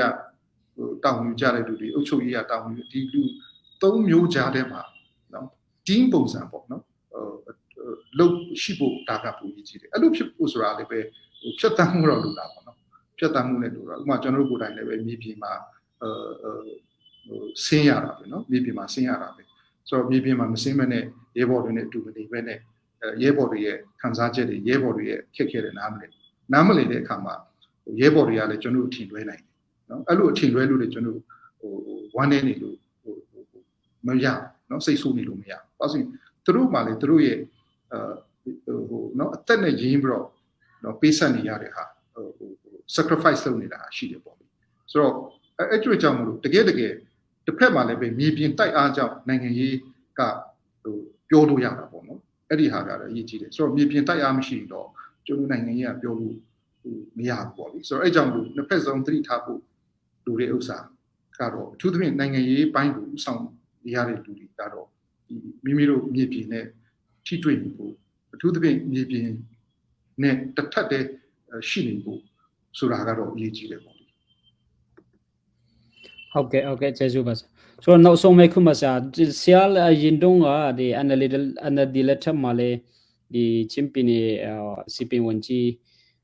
ရာထူးယူတဲ့လူတယောက်လည်းဖြစ်တယ်ပြီးတော့အခုမှလည်းဒီတော်လိုင်းရဲမှာဒီနိုင်ငံရေးရပေါ့နော်ဆရာတနန်တလောက်ပါဝင်တာဖြစ်တယ်ဆိုတော့ဒီဆရာအနေနဲ့ဒီချင်းလူမျိုးကျွန်တော်ချင်းလူမျိုးရဲ့စီလုံးမှုအပေါ်မှာတုံးတက်ချက်တည်ချင်တာပေါ့နော်ဆရာ တချို့လူတွေပြောကြတာပေါ့ကျွန်တော်ချင်းလူမျိုးတွေကတကယ်စိတ်ဝင်ကွဲတဲ့လူမျိုးဖြစ်တယ်ဘางอย่างဆိုပြီးတော့ဒီ social media မှာလည်းအများကြီးတက်တာဆရာလည်းတွေ့မှာပါဆိုတော့ဒီအခြေအနေမှာရောဆရာရဲ့အမီနာရကျွန်တော်ချင်းလူမျိုးတွေဘယ်လောက်အထိစီလုံးမှုရှိဒါလည်းဘောနော်တော့မဟုတ်စီလုံးမှုမရှိဒါလားစီလုံးမှုရှိချင်းမရှိချင်းဒီအပေါ်မှာဆရာရဲ့ထင်မြင်သုံးသပ်ချက်လေးသိချင်တယ်ဆရာဟုတ်ကဲ့ဒါလည်းကျွန်တော်တို့မကြာခဏမိခံရတယ်ပေါ့နော်ချင်းတွေကွဲနေပြီလားပေါ့နော်တကယ်တော့ချင်းတွေကတော့မကွဲပါဘူးဒါကပထမဆုံးတွေ့ကြုံတယ်မဟုတ်ဘူးပေါ့နော်ပြောမယ်ဆိုလို့ရှိရင်ကျွန်တော်အနေနဲ့ကဒီချင်းနိုင်ငံရေးပါဝင်ဒီချင်းနိုင်ငံရေးထဲမှာထဲဝင်ပါဝင်လာတဲ့နောက်မှာဒီလိုမျိုးတွေ့ကြုံကခုမှမဟုတ်ဘူးเนาะစုလိုက်ပြီးတော့ပြန်ကွဲလိုက်ပြီးတော့မှပြန်စုလိုက်ဆိုတဲ့ဥစ္စာတွေကဒါတစ်ချိန်မှမဟုတ်အဲ့တော့ခုမှကျွန်တော်တို့ချင်းတွေကွဲတယ်လို့ပြောရင်တော့ဒါလည်းမဟုတ်ဘူးဒါပေမဲ့ခုချိန်ကပိုအရေးကြီးတဲ့အချိန်ဖြစ်တယ်အသက်နဲ့ရေးပြီးတော့လှုပ်နေတဲ့ချိန်ဖြစ်တော့ဒီထက်တော့ပိုပြီးတော့ကျွန်တော်စုစည်းတင်နေဆိုတဲ့အချက်ကတော့ပြောချင်တယ်ပေါ့နော်ဒီထက်ပိုပြီးတော့စုစည်းတင်နေဆိုတဲ့အချက်ကိုပြောချင်တယ်ကျွန်တော်တို့ဒီ2010နောက်ပိုင်းကနေစပြီးတော့ဒီကျွန်တော်အနေနဲ့ဒီချင်းနိုင်ငံရေးထဲမှာတဖြည်းဖြည်းပါဝင်လာတာပေါ့နော်ပါဝင်လာတဲ့အချိန်မှာအများကြီးကြုံရတာပဲစုလိုက်နော်နော်ပြန်ပြီးတော့တီးခြားစီဖြစ်လိုက်နော်ပြန်စုလိုက်ပြန်တီးခြားစီဖြစ်လိုက်ပေါ့နော်2015ရွေးကောက်ပွဲမတိုင်ခင်မှာစုနိုင်ဖို့ကြိုးစားတယ်ပြီးတော့2015ရွေးကောက်ပွဲကြတော့ပြန်ပြီးတော့တီးခြားစီပြန်ဖြစ်သွားတယ်အဲ့ဒီဟာတွေရှိတယ်နောက်2014ကျွန်တော်ချင်းမျိုးသားညီလာခံနော်အဲ့ဒီနောက်ကနေစလာတာပေါ့နော်ပြီးတော့ကျွန်တော်တို့ခုမေဦးတော်ကြီးမှာပေါ့နော်2021မှာတော့အများကြီးစုစည်းလာနိုင်တဲ့အနေအထားရှိခဲ့တယ်အဲ့တော့သို့တော်လည်းပဲကျွန်တော်တကယ်ကိုပြိုကွဲသွားပြီလားလို့ပြောရင်အဲ့လိုပြောလို့မရဘူးအစောပိုင်းကျွန်တော်အချိန်ချင်းရှင်းပြတယ်အဲမှာမြို့နယ်တွေအုပ်ချုပ်ရေးအားလုံးဟာမြို့နယ်တွေကလုပ်နေတော့တယ်ဒီမြို့နယ်တွေအချင်းချင်းကြားထဲမှာကလည်းပဲဟိုပါပေါ့နော်အပြန်အလှန်ဆက်ဆံမှုအပြန်အလှန်စကားပြောတဲ့ဥစ္စာရှိနေတော့တယ်မြို့နယ်တွေအချင်းချင်းနော်စကားပြောတဲ့ဟာရှိနေတော့တယ်ဆိုတော့ကျွန်တော်က ICNCC မှာဘယ်ကျွန်တော်သဘောတူညီချက်မရတာဖြစ်ချင်းဖြစ်မယ် CNF နဲ့စကားပြောတာကြားထဲမှာအစီအမံပြေတာဖြစ်ချင်းဖြစ်မယ်ဒါပေမဲ့မြို့နယ်တစ်ခုနဲ့တစ်ခုကြားထဲမှာတော့ငါတို့ဟာမိသားစုတစ်ခုတည်းဖြစ်တယ်ဆိုရယ်စိတ်ဓာတ်နော်ငါတို့ဟာမိသားစုတစ်ခုပဲဖြစ်တယ်ဆိုရယ်ရက်တည်ချက်ဒါရှိနေတော့ဒါအဲ့ဒါကတော့ချင်းလေးနဲ့ပြန်ထိတဲ့သဘောပါအဲ့တော့ကျွန်တော်အနေနဲ့ကတော့ဒီနီလန်တစ်ခုပေါ့နော်စုစည်းမှုတစ်ခုတပ်ပေါင်းစုတစ်ခု platform တစ်ခုကျွန်တော်တိဆောက်ကြတယ်အလုံးမဖြစ်ဘူးဖြစ်လာရင်နောက်တစ်ခုထပ်ထွက်လာလို့တေချာတာတစ်ခုချင်းတွေကတော့ဒီဘယ်တော့မှ give up ပေးမှာမဟုတ်နော်ဘယ်တော့မှရှုံးပေးဖို့တော့မရှိဘူးစုစည်းမှုတော့နီးမဟုတ်တနည်းမဟုတ်တနည်းပေါ့နော်လုပ်နေတော့မှာပဲဆိုတော့ကျွန်တော်အရင်တော့ကလည်း we are one in ချင်းအများကြီးကျွန်တော်စူးစမ်းခဲ့ပြီရသလားလို့ပြောရင်ရတဲ့အချိန်ရတယ်မရတဲ့အချိန်လည်းမရဘူးဒါပေမဲ့ကျွန်တော်ချင်းဆိုတဲ့မိသားစုစိတ်ဓာတ်ကပို့ပြီးတော့နိကလာတာပဲရှိတယ်ပေါ့နော်ပို့ပြီးတော့ coming together ဆိုတာပဲရှိတယ်ဆိုတော့အရေးကြီးတာကအဲ့ဒီထဲမှာအရေးကြီးတဲ့အချက်ကတော့နှစ်ချက်သုံးချက်ပဲကျွန်တော် highlight လုပ်ပြီးတော့ပြောချင်ပါတယ်နံပါတ်1ကတော့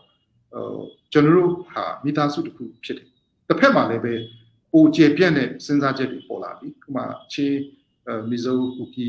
ဆိုတဲ့ alignment ပေါ့နော်ကျွန်တော်တို့ကချင်းထဲမှာပဲစုဖို့မကတော့ပို့ပြီးတော့ဒီ transboundary ပေါ့နော်နယ်နိမိတ်တွေကျော်ဖြတ်ပြီးတော့ချင်းမီဇိုကူကီဆိုတဲ့စဉ်းစားချက်ကိုအထိပါကျွန်တော်တို့တက်လှမ်းရမယ့်အနေအထားတွေဖြစ်လာအဲ့ချိန်မှာကျွန်တော်တို့ချင်းဆိုတဲ့တစုတည်းကိုပဲအဲမှာပဲကျွန်တော်ကွဲနေလို့မရဘူးဆိုတဲ့ဥစ္စာကတော့နိုင်ငံရေးအရာနော်နိုင်ငံရေးအရာတကယ်ထဲဖို့ပဲလုပ်တဲ့လူတိုင်းကတော့လက်မခံလို့မရဘူးညင်းလို့မရဘူးအဲ့တော့ချင်းစီလုံးရေးနော်ချင်းမီဇိုကူကီဆိုတဲ့ alignment ကြီးဆိုတဲ့ဟာမျိုးကိုညင်းကျင်တဲ့နော်တမျိုးတည်းပဲတစ်ဖွဲ့တည်းပဲခြုံထွက်ချင်တဲ့ဟာမျိုးဆိုလို့ရှိရင်ချင်းနိုင်ငံကြီးမှာတော့ဒီရှိရက်တည်နိုင်ဖို့ခက်တယ်ပေါ့နော်ဒီရှိမှာအောင်နိုင်ဒါနံပါတ်1ချက်ဒီကြီးတဲ့ဥစ္စာပေါ့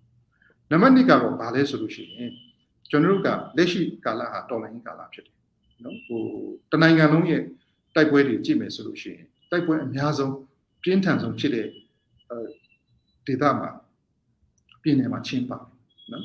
ဒါစစ်ကောင်စီဘက်ကလည်းသူပြောတယ်အများဆုံးတိုက်ပွဲဖြစ်တဲ့နေရာဆိုရင်ချင်းရဲ့စကိုင်းရဲ့တရားဂရင်းကြီးဆိုပြီးတော့သူစစ်ကောင်စီခေါင်းဆောင်ကလည်းပြောထားတာရှိအဲ့တော့ကျွန်တော်တို့ခုချိန်ကတကယ်နေလားငါလားနဲ့တိုက်နေခိုက်နေရတဲ့အချိန်ဖြစ်တဲ့အတွက်ကြောင့်ခုချိန်မှာပို့ပြီးတော့ဟိုပါပေါ့နော်ပို့ပြီးတော့စူးစီးမှုကလိုအပ်တယ်ပေါ့နော်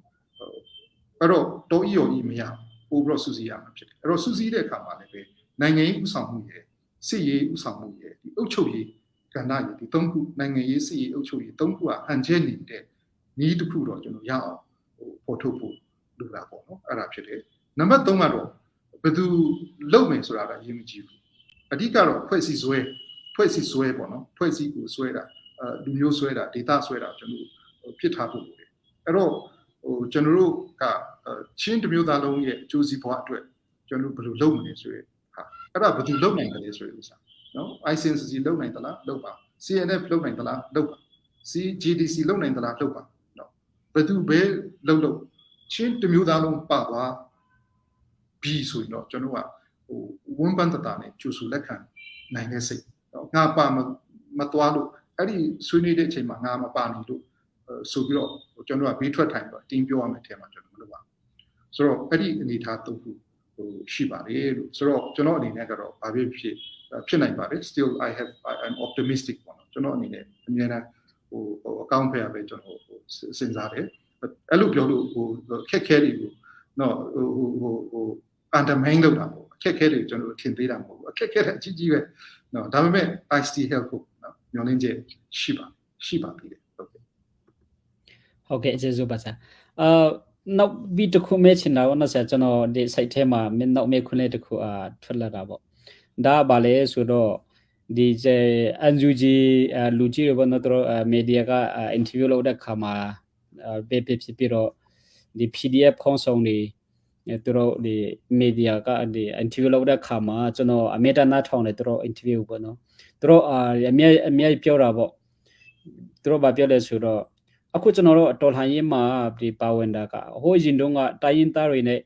တိုင်းရင်းသားတွေရဲ့ဒီခန်းစားချက်တို့ကြုံတွေ့ရတဲ့အခြေအနေတို့ကျွန်တော်တို့နားမလည်ဘူးတို့ပေါ့နော်ပြီးအခုကျွန်တော်တို့လေတို့ need to ကြုံလာရတဲ့အခါမှာအရင်ကတိုင်းရင်းသားဒီခန်းစားချက်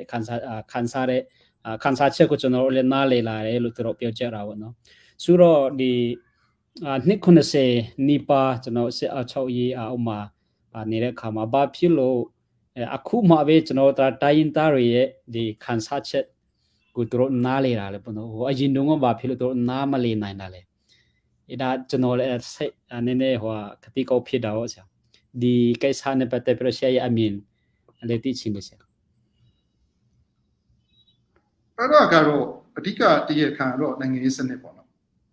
နိုင်ငံရေးစနစ်ကအဲ့လိုဖြစ်အောင်ကျွန်တော်ကိုပုံသွင်းခဲ့တာပေါ့အဲ့ဒါကြောင့်မလို့ကျွန်တော်လူမျိုးကြီးဝါဒလို့ကျွန်တော်ပြောနေတာလေလူမျိုးတစ်မျိုးကအုပ်ချုပ်နေတယ်ဆိုတာအဲ့တော့သူတို့ကိုယ်တိုင်သိချင်မှသိမယ်ခုမှပဲဗမာမဟုတ်တဲ့တိုင်းရင်းသားတွေကဒီလိုခံစားနေရပါလားလို့သူတို့မြင်လာတာပေါ့နော်အဲ့လိုသဘောပေါက်လာတာဆိုတဲ့ဥစ္စာကစောပိုင်းတော့ကတော့သူတို့အနေနဲ့ဗမာမဟုတ်တဲ့တိုင်းရင်းသားတွေအနေထားကိုမသိရင်လည်းပဲအခက်အခဲပြဿနာမရှိဘူးပေါ့နော်အဆင်ပြေနေတယ်everything is okay ပေါ့နော် without knowing the feeling experience of non-Burmese ethnicity ဆိုတဲ့ပုံစံမျိုးအဲ့ဒီမျိုးဖြစ်ခဲ့တယ်အဲ့လိုဖြစ်အောင်လည်းစနစ်ကခွင့်ပြုပေးခဲ့တယ်ပေါ့နော်အဲ့တော့အခုကတော့ကျွန်တော်တို့ကတော့မဟုတ်ဘူးအားလုံးက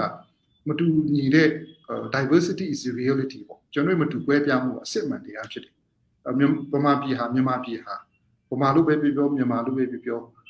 လူမျိုးတစ်မျိုးနဲ့တည်ထောင်ထားတဲ့နိုင်ငံမဟုတ်ဘူးเนาะမတူကွဲပြားတဲ့လူမျိုးတွေပါတဲ့နိုင်ငံတစ်ခုဖြစ်တယ်ပြည်ထောင်စုတစ်ခုဖြစ်တယ်အဲ့ဒီပြည်ထောင်စုဟာเนาะသိမ့်ပိုက်ပြီးတော့မှတွတ်သွင်းခံတဲ့နေနေတယ်မဟုတ်ဘူးသဘောတူညီချက်နဲ့စုစည်းလာကြတာဖြစ်တယ်ဆိုရဟာဒါကိုပြန်နိုင်ငံရေး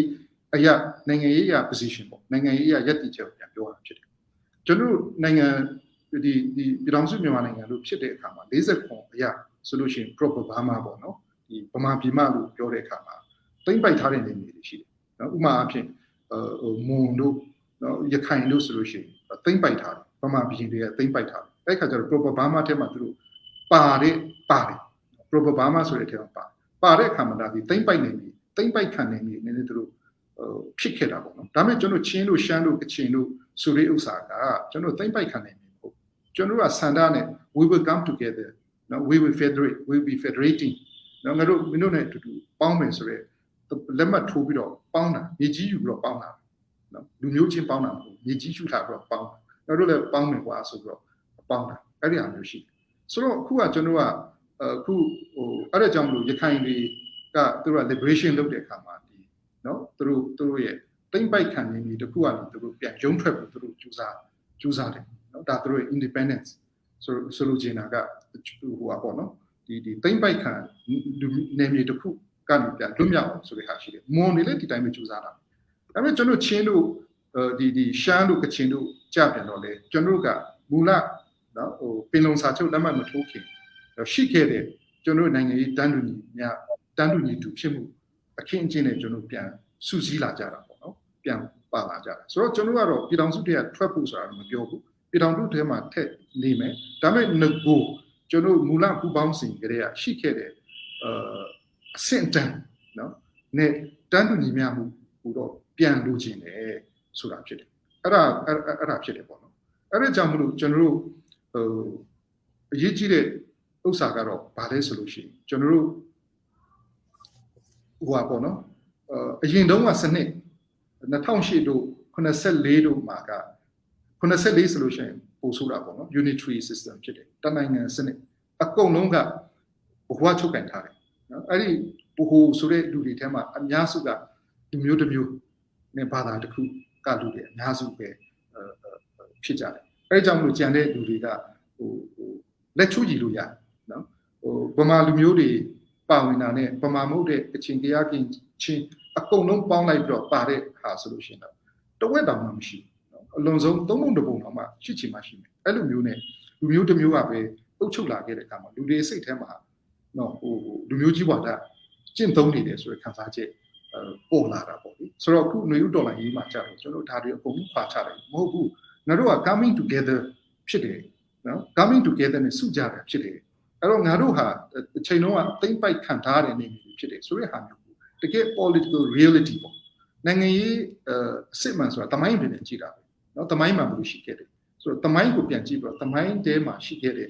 အနေထားတောက်လို့ရသလောက်ကျွန်တော်ရဲ့နိုင်ငံရေး status ပေါ့နော်နိုင်ငံရေးရည်တည်ချက်ဒါကိုကျွန်တော်အဲ့ဒီထဲရတယ်ပြန်လုပ်ရတာပေါ့လေအဲ့ကြောင့်မလို့အခု NUG ထဲကခေါင်းဆောင်တွေလည်းမဟုတ်ဘူးအရင်တော့ကတော့မသိခဲ့ဘူးဒါပေမဲ့ခုသိလာနော် we are enlightened နော် we are enlightened ငါတို့သိလာဆိုတဲ့ဥစ္စာဖြစ်တယ်အဲ့ကြောင့်မလို့ပြောမယ်ဆိုလို့ရှိရင်ကျွန်တော်တို့ဒီတစ်ချိန်ဟာ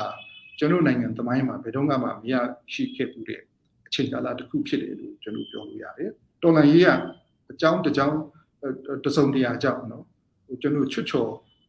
တိမ်ဆောင်ခဲ့တယ်ဆိုရင်တော့ကျွန်တော်ဗမာလူမျိုးတွေထဲမှာရောဗမာမဟုတ်တဲ့တိုင်းရင်းသားတွေထဲမှာကျွန်တော်တို့ဟာ Federal ကိုဘယ်လောက်ထိလိုချင်တယ် Federal ရမှာပဲဒီတိုင်းပြည်ကြီးကငြိမ်းချမ်းတော့မယ်ဆိုတဲ့စိတ်ကပို့တော့ခိုင်မာမြစ်ဆွဲသွားပြီအဲ့ဒါကြောင့်မလို့ဟိုနော်စစ်ကောင်စီနဲ့အပေါင်းပါကတော့ unitary သမားတွေပေါ့နော် unitary သမားတွေကတော့ကျွန်တော်သူတို့လူတွေကိုလက်နဲ့အားကိုပြီးတော့အနိုင်ကျင့်လို့ရချင်ရတယ်ဒါပေမဲ့လူတွေရဲ့နှလုံးသားထဲမှာရှိတယ်နော်ခံယူချက်ငါတို့က Federal နဲ့တွားမှဖြစ်မယ်ငါတို့ကစုလာကြတယ်ဆိုတော့ခံယူချက်အဲ့ဒီယက်တီချက်ကိုတော့ဘယ်တော့မှသူတို့ဖယ်ရှားလို့ရမှာမဟုတ်ပေါ့နော်ဆိုတော့အဲ့ဒါလေးတော့ပြောချင်ပါတယ်โอเคကျေးဇူးပါဆရာကျွန်တော်မေခွန်းတော့ဒါလောက်ပဲပေါ့နော်ဆရာကျွန်တော်ဒီနောက်ဆုံးမှာဆရာအနေနဲ့ဒီကျွန်တော်တို့ဒါ live ကိုကြည့်ရှုတဲ့ပြည်သူကြည့်ရှုတဲ့လူတွေအတွက်ပေါ့နော်ဆရာနောက်ဆုံးဗာမြတ်ပြောချင်တယ်လေဆရာโอเคခုတနာရီခွဲကြော်ကြပေါ့နော်ကျွန်တော်တို့ဟိုပြောကြဆိုကြတယ်ပေါ့နော်မေးပြီးတဲ့ဆရာကိုကျေးဇူးအများကြီးတင်ပါတယ်မိခွန်းတွေလည်းတော်တော်လေးကောင်းပါတယ်တော်တော်လေးကိုနော်ခုကျွန်တော်ဒီချင်းလက်ရှိချင်းတော်လာရေးအတွက်အမတန်မှအသေးစိတ်ကြတယ်လိုအပ်တဲ့အရေးကြီးတဲ့မိခွန်းတွေဖြစ်ပါတယ်ကျွန်တော်အနေနဲ့တော့ကျွန်တော်ဖြတ်တန်းလာတဲ့ဒီမိနစ်တာအတွေ့အကြုံ နောက်ပြီးတော့ယခင်ချင်းနိုင်ငံရေးမှာပေါဝင်ဆောင်ရွက်တဲ့အတွေ့အကြုံတွေကနေထင်ဟပ်ပြီးတော့ကျွန်တော်အနေနဲ့တတ်နိုင်တဲ့တော့ကြိုးစားပြီးတော့ဖြည့်ချဆွေးနွေးပေးတာပဲဖြစ်ပါတယ်အဲ့တော့နားထောင်ပေးကြတဲ့ကျွန်တော်ကြီးကိုမမများလည်းကျေးဇူးအများကြီးတင်ပါတယ်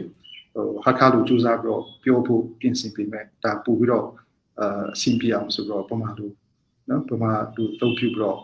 ပြောရတာကိုလည်းပဲတောင်းပန်ပါတယ်အဲ့တော့ကျွန်တော်တို့နောက်တစ်ချိန်မှာကျွန်တော်တို့ဒီညီမန်းထားတဲ့နော်ကျွန်တော်စီးလုံးတဲ့ချင်းဒီထောင်နိုင်ရေးပေါ့နော်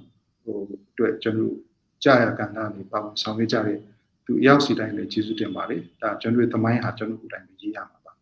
အဲ့တော့ကျွန်တော်ကိုယ်တိုင်ရေးပဲနဲ့သူများလာရေးပြီးတဲ့ဟာဒီလိုလုပ်ရင်ကောင်းလားဒီလိုမဖြစ်သင့်ဘူးလားဆိုတဲ့ဟာမျိုးကတော့တော့ပါပြီကျွန်တော်သမိုင်းကျွန်တော်ရေးကြရပါမယ်အဲ့တော့အဲ့ဒီအချိန်မှာကျွန်တော်တယောက်နဲ့တယောက်ယုံကြည်ကြည်နဲ့ဆက်လက်ပြီးတော့လက်တွေ့ကြရအောင်လို့ပဲအားပေးချင်ပါတယ်ကျေးဇူးတင်ပါတယ် Okay, Jesu ba siya. Se di lak chunga kan lom tu zan he kol hol kan thiam lo buin ama hak hol thiam lo tok tika khan thiam tok lo tika khan kol hol kam van hale kam teng lo mi jong tam pim lai na na ro zen na kan thiam nak lai zang fa kam van nol na tu tan salai as a ken he bero nak chu ma bil kan se lo zan danga kan tong than ten halai nan di lak chunga long lom nak tam pi kan nai